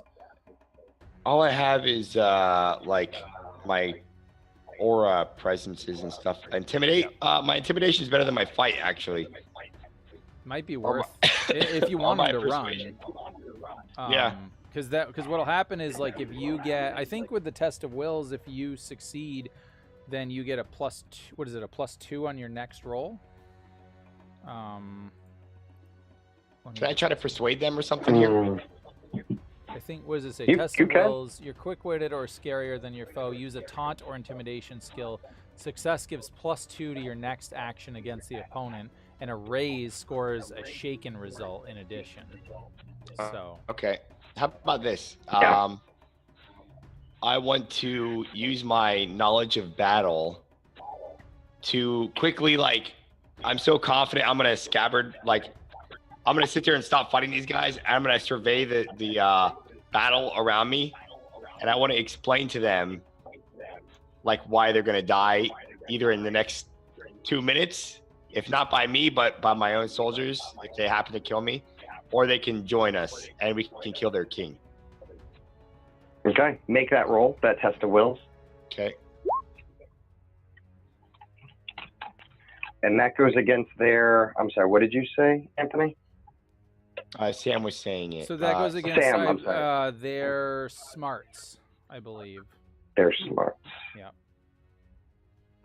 Gotcha.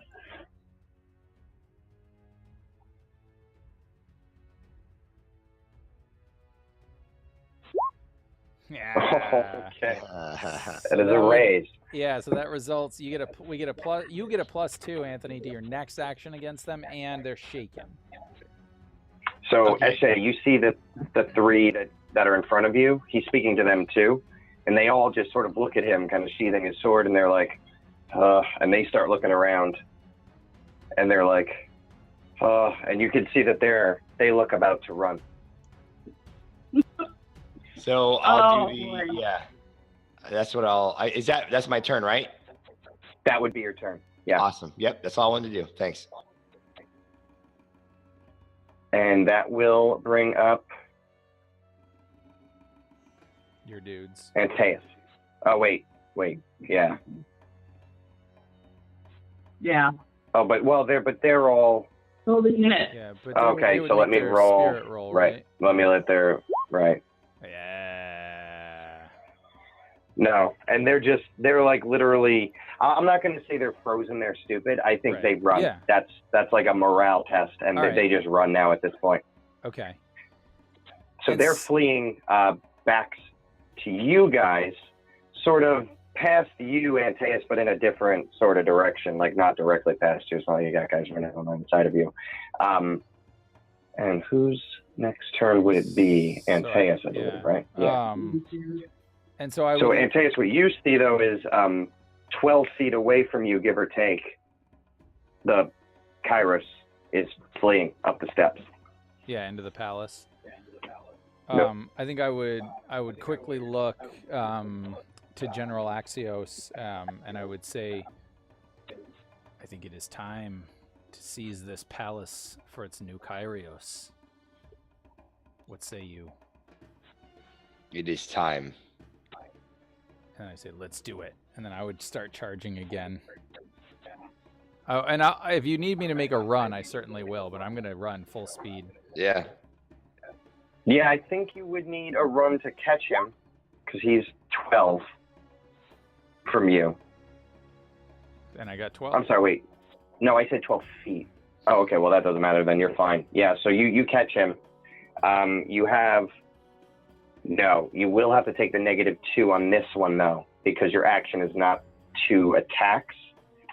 Like two-handed can't help you with it. You used run, which was one of your actions, and now you're hitting. So that's going to be a -2 on your attack. Okay. But it probably won't matter. Right. Okay. That is fine. Let me do... So I had my +1 normally, so I'll just change this to a -1 for fighting. Right. +1, -2. Oh. No. Well, I don't know. I don't know what the Kyrios's parry is. It's a 6. That hits. He is a slightly older man, and his weakest stat is parry. Yes. Okay. His toughness isn't bad, though, because he's got nice chain armor. Yep. Bronze links, bronze plates all linked together. Do I want to hit him with my shield or my sword? I think I'll use my sword on him. Oh, and I'll shout, "Don't kill him!" Well, this would only be a shaken anyway. Okay. So I think maybe as you hear that, you switch to the pommel, and just boom, like, and yeah, I'm holding it. You hit him in the back of the head. Yeah. Yeah, and he just hits the stairs, and so we'll kind of fade out here for a second. But Antaeus, you're standing over like there's blood running from, because he hit his mouth on the stairs and everything like that. So there's like blood running from the Kyros of Pellas' mouth, like down the steps, and we sort of zoom out, and I'm gonna let you guys kind of tell me the last, like not the last, but the next like 10%, and then I just want to finish with something from the Kyrios. So as we kind of come back, as we kind of pan back, I imagine all the action's probably up at the palace. What do you guys say as kind of all the other troops, they fought their way towards the middle, and they find you guys there over the enemy Kyrios? I think that along the way, one of my men would have picked up my spear with the champion's helmet on it and brought it to me. And as they do that, I'll hold my spear, right? And I'll take the helmet and I'll hold it out to Axios. And I'll be like, "This victory is yours, General. You deserve the glory." If it wasn't for your sword and your prowess in battle, it might be otherwise. Thank you, Commander. You are welcome. And then I would look down to the fallen Kyrios. And does he have some sort of like crown or like object that signifies his reign? I think that large red plumed helmet is the symbol of his position. Okay, then I would take that and I would say, I believe this belongs to our Kyrios. And I would also hand that over to the general because it would be his place to give it to the Kyrios. So. Yep, I'd take it and I would give it. Yeah. Yeah, and then I think I would finally look to Eshe. Well, I'd look to the commander and see the general and see him largely unwounded. And I would look to Eshe and I would say, "You've proven yourself worthy yet again. Honor and glory." Thank you, sir. That was a fine battle you fought. Well, did not turn out the way I expected, but I can't say I'm unhappy. Ares was smiling on me today. Indeed.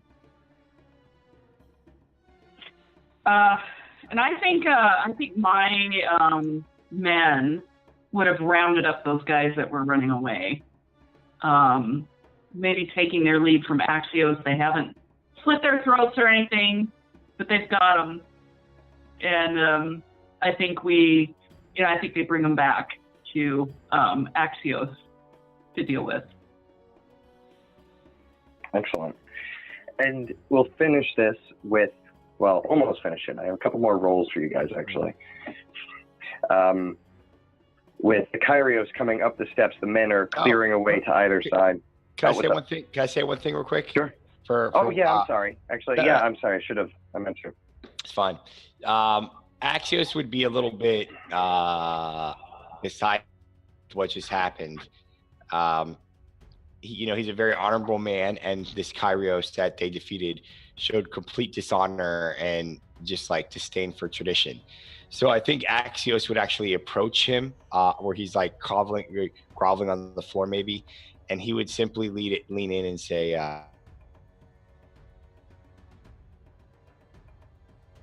of our forefathers, if it is not in the Kyrios' mercy, I shall see you crucified and all your bastards with it. And this is like Axios showing how like he's an honorable man, but if you fuck with honor, like he's gonna fuck you off. And so he's gonna recommend that they crucify the Kyrios and all their like the people that did not take Axios' offer to join them. And as you say that to these bound men, the Kyrios is coming up the stairs. He's got one hand up and he's waving, and the men are clearing out of his way. And he comes up to you and he puts his hand out for the helmet of the enemy Kyros. And I would like give it to him, my Kyros. And he takes it. And are you wearing a helmet? Yeah, I have a helmet on. So he takes his other hand and he removes it from his stomach, and suddenly you see a wash of blood come pouring down his armor, and his hand is covered in red. And he takes it and he pushes your helmet kind of sloppily off your head and grabs the enemy Kyrios and puts it on your head. Yeah. Wow. And then and you hear and he turns around and he says, I have given my blood in the taking of Pellas. General Axios has won the day and shall rule the city. You must serve him and try, and he's woozy, try to recover our homesmen, bring them to Pellas before the king has his revenge. And he thuds to the ground and drops dead. And again, everyone is, oh my God. And suddenly they say, peace be to Lord Pactrios. Long live Lord Axios. I'm sorry, wait, yes, Pactrios. Oh wow, those rhyme too much. Long live Kyrios Axios. and thud, thud, thud, thud. The whole place starts to stomp as they have a new lord. That was fun, man. That was good. Oh yeah. So the only thing I'm going to have you do, General, Lord Kyrios, is do a battle knowledge. On a succeed, you will be able to return most of your people from Lord Pactros's land. On a raise, you'll be able to masterfully steal the ships of the Pellas and sail them in and basically rescue everybody. All right, here we go, boys and girls. Ooh. That's a raise. It was a flat T and a 4 because it was a standard roll. So you, in the legends, not only will they tell of Kyrios Axios, who led the battle, outlived the current lord, but also kept his word and salvaged almost all of their people, slipping them out of their old land and into the new, as Pellas becomes a Donian land now, although most would say that this was the end of the Donians and the beginning of the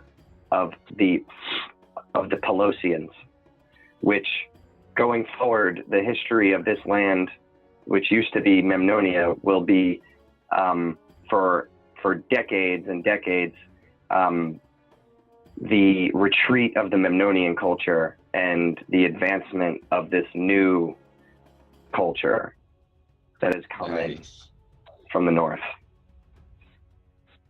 And that's it. That's how this land began to change. And if we ever play this again, if anyone watches this, I've decided to do a homebrew rule where when these players roll new characters, they will get to roll to see whether or not they get a free edge or a half-cost edge from the list of what their current characters have.